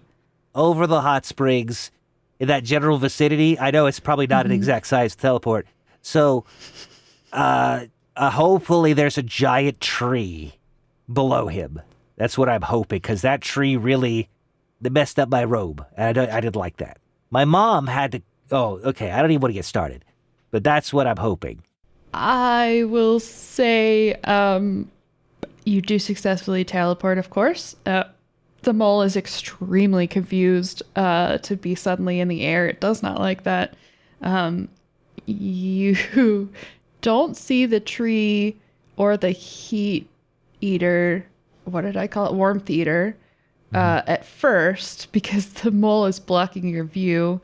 You do see some of the branches from the tree, so it is sort of beneath it, but it's like a little off to the side.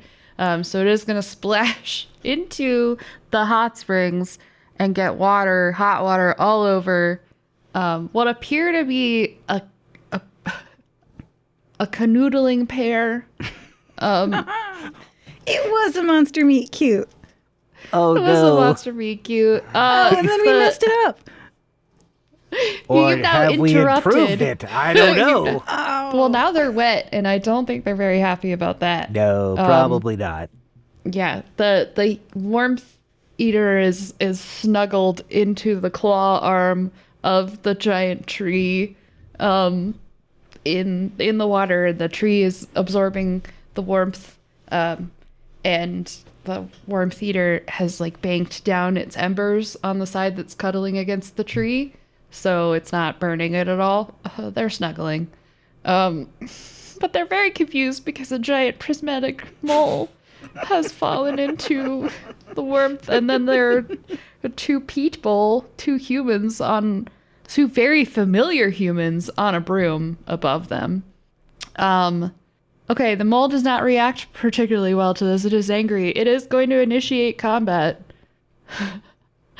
I like our odds, though. We're at a safe distance, and we can run at any time. I do want to Distance get has- one of those shards. Distance Oh, has distance no doesn't matter play in a this factor. game. Oh, no. Apparently.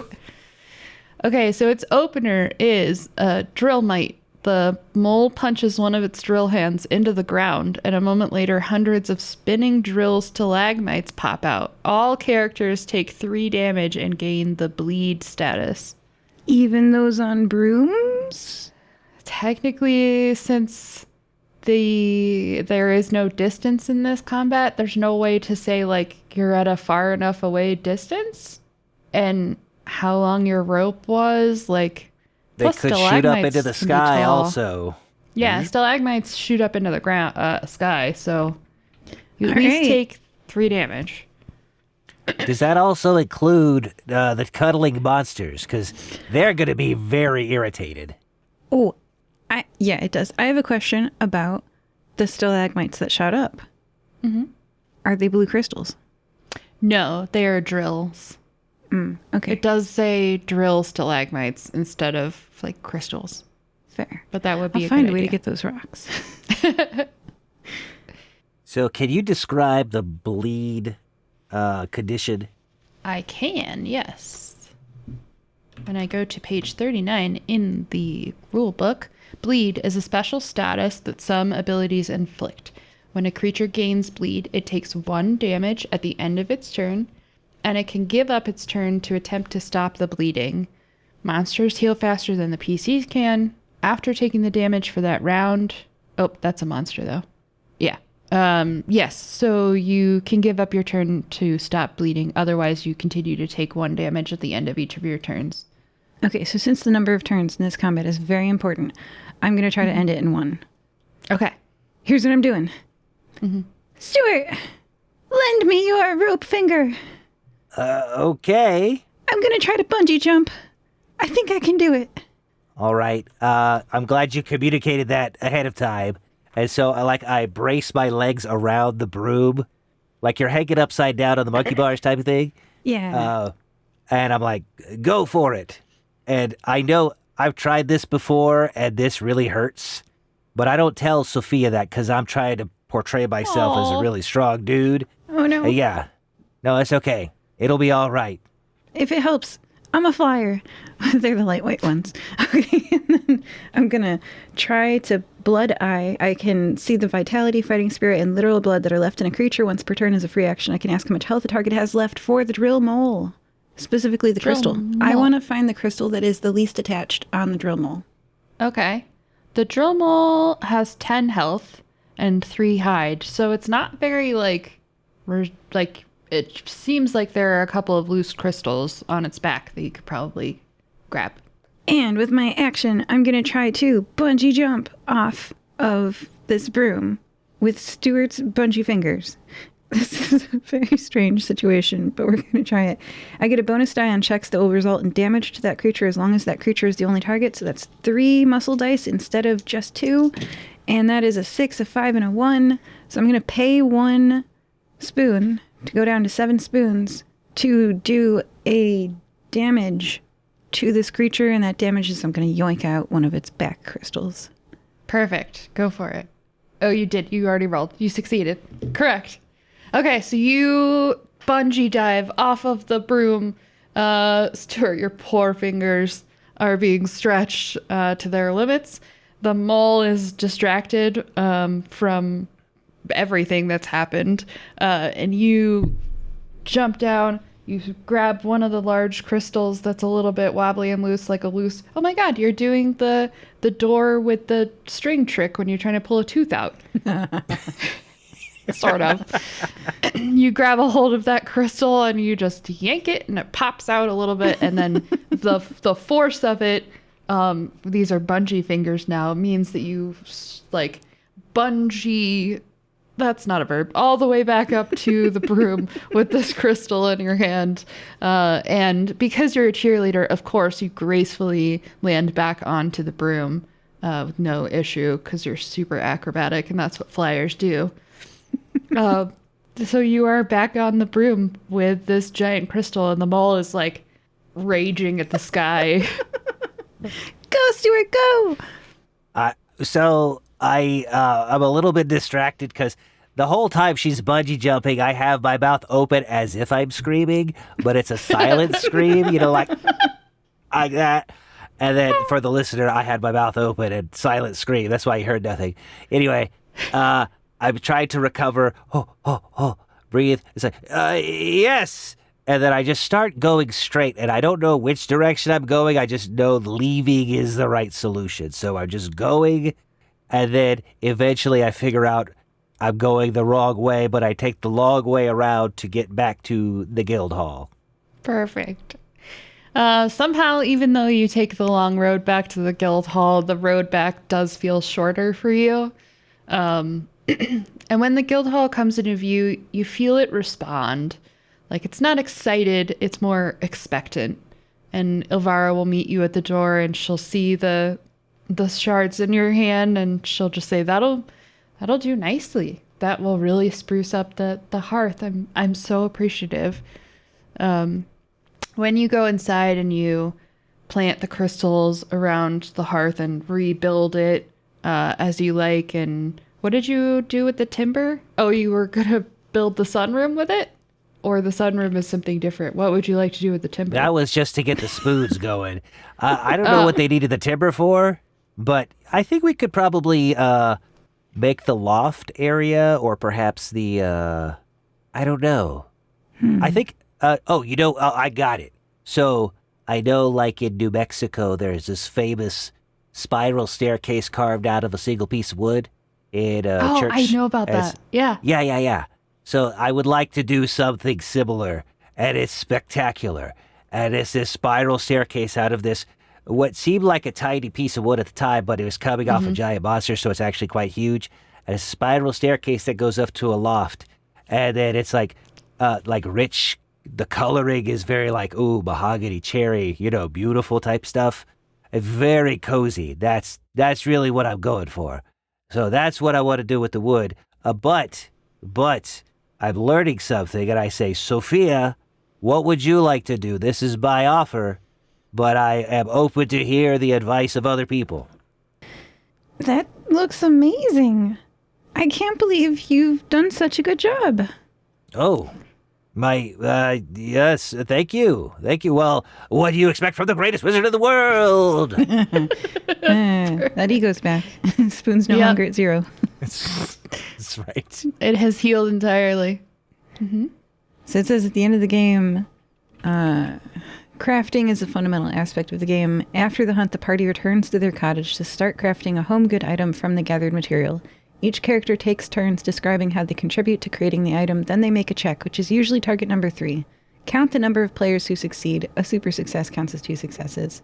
And then if the number of successes is 0, etc., etc. So that's page 31. Awesome. So I would like to use this stone to make the fireplace better. Okay.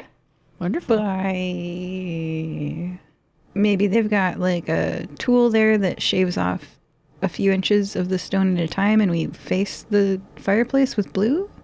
Yeah, you could reface it. It's got some cracks in it, some missing stones, and so you could break apart the crystal and reinforce it with the crystal, and then it also adds some decor to it, so it's like beautifully glittery mixed in with this gray stone that's always been there. Yeah, have you seen that fake gemstone mug? That's like an amethyst crystal that is a mug. Gemstone stuff is cool. So this is like an aquamarine fireplace. I like it. Okay. That's amazing. That's beautiful. And then you would like to do the staircase out of the wood? Yes, if Which it's sounds possible. incredible. Yes, anything is possible inside of your cottage. Oh, that's right. We're only limited by our imaginations. So, according to the rule book, then you guys need to make rolls for each of those things? I have no idea what to roll. I'm going to say lore on both, or maybe muscle because it's a physical aspect, but lore would kind of be the technical expertise required to shape the things we want to shape into the things we want to shape. All right. I'm going to pay a spoon to succeed because my lore is 3. You know what? I'm going to roll, and maybe these will be 3, 3, 3. I don't have 3, a cheering 4, 6. capability. Yay! Great going. The odds were not with me. I got, a lore 3. I got a 3, 5, 4. Nice. Is that a success? Both of us, Yeah. despite the odds, succeeded. Wow. You both succeed. Neither of them were a super success, right? No. Fair enough. We're still alive, though. I think You that's are what's still important. alive. Yes.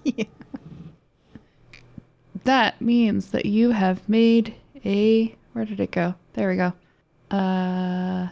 It is a mundane... Nope. It's monster resource item. And they are medium, so it's 5 cozy points for both. We leveled up our... Oh, Did we? yeah. Did we level up our Yes, cottage again? if we go with the fast resource update, which we can, it is just another 10 points to up it to the next level. So you have reached level 3. Cozy We have level such 3 a in your good cottage. guild hall now. Yeah. Yeah. Perfect. So as you have finished that up, Vanna gives you both hugs. The other two that were helping you that did nothing also give you hugs to say thank you. And Ivana says, I'm going to throw us a great feast to celebrate this. And she will spend the rest of the day cooking. That night, the feeling in the guild hall changes. By evening, people stay. Conversations trail off naturally instead of cutting off short. Someone laughs near the hearth and doesn't move away from it afterwards. The fire burns low and steady. There's warmth in the hall finally. And it feels claimed, not by ownership, but by presence. The new Inthera Guild Hall still has work ahead of it, but now, when the doors open, the space answers back. Not loudly, but warmly.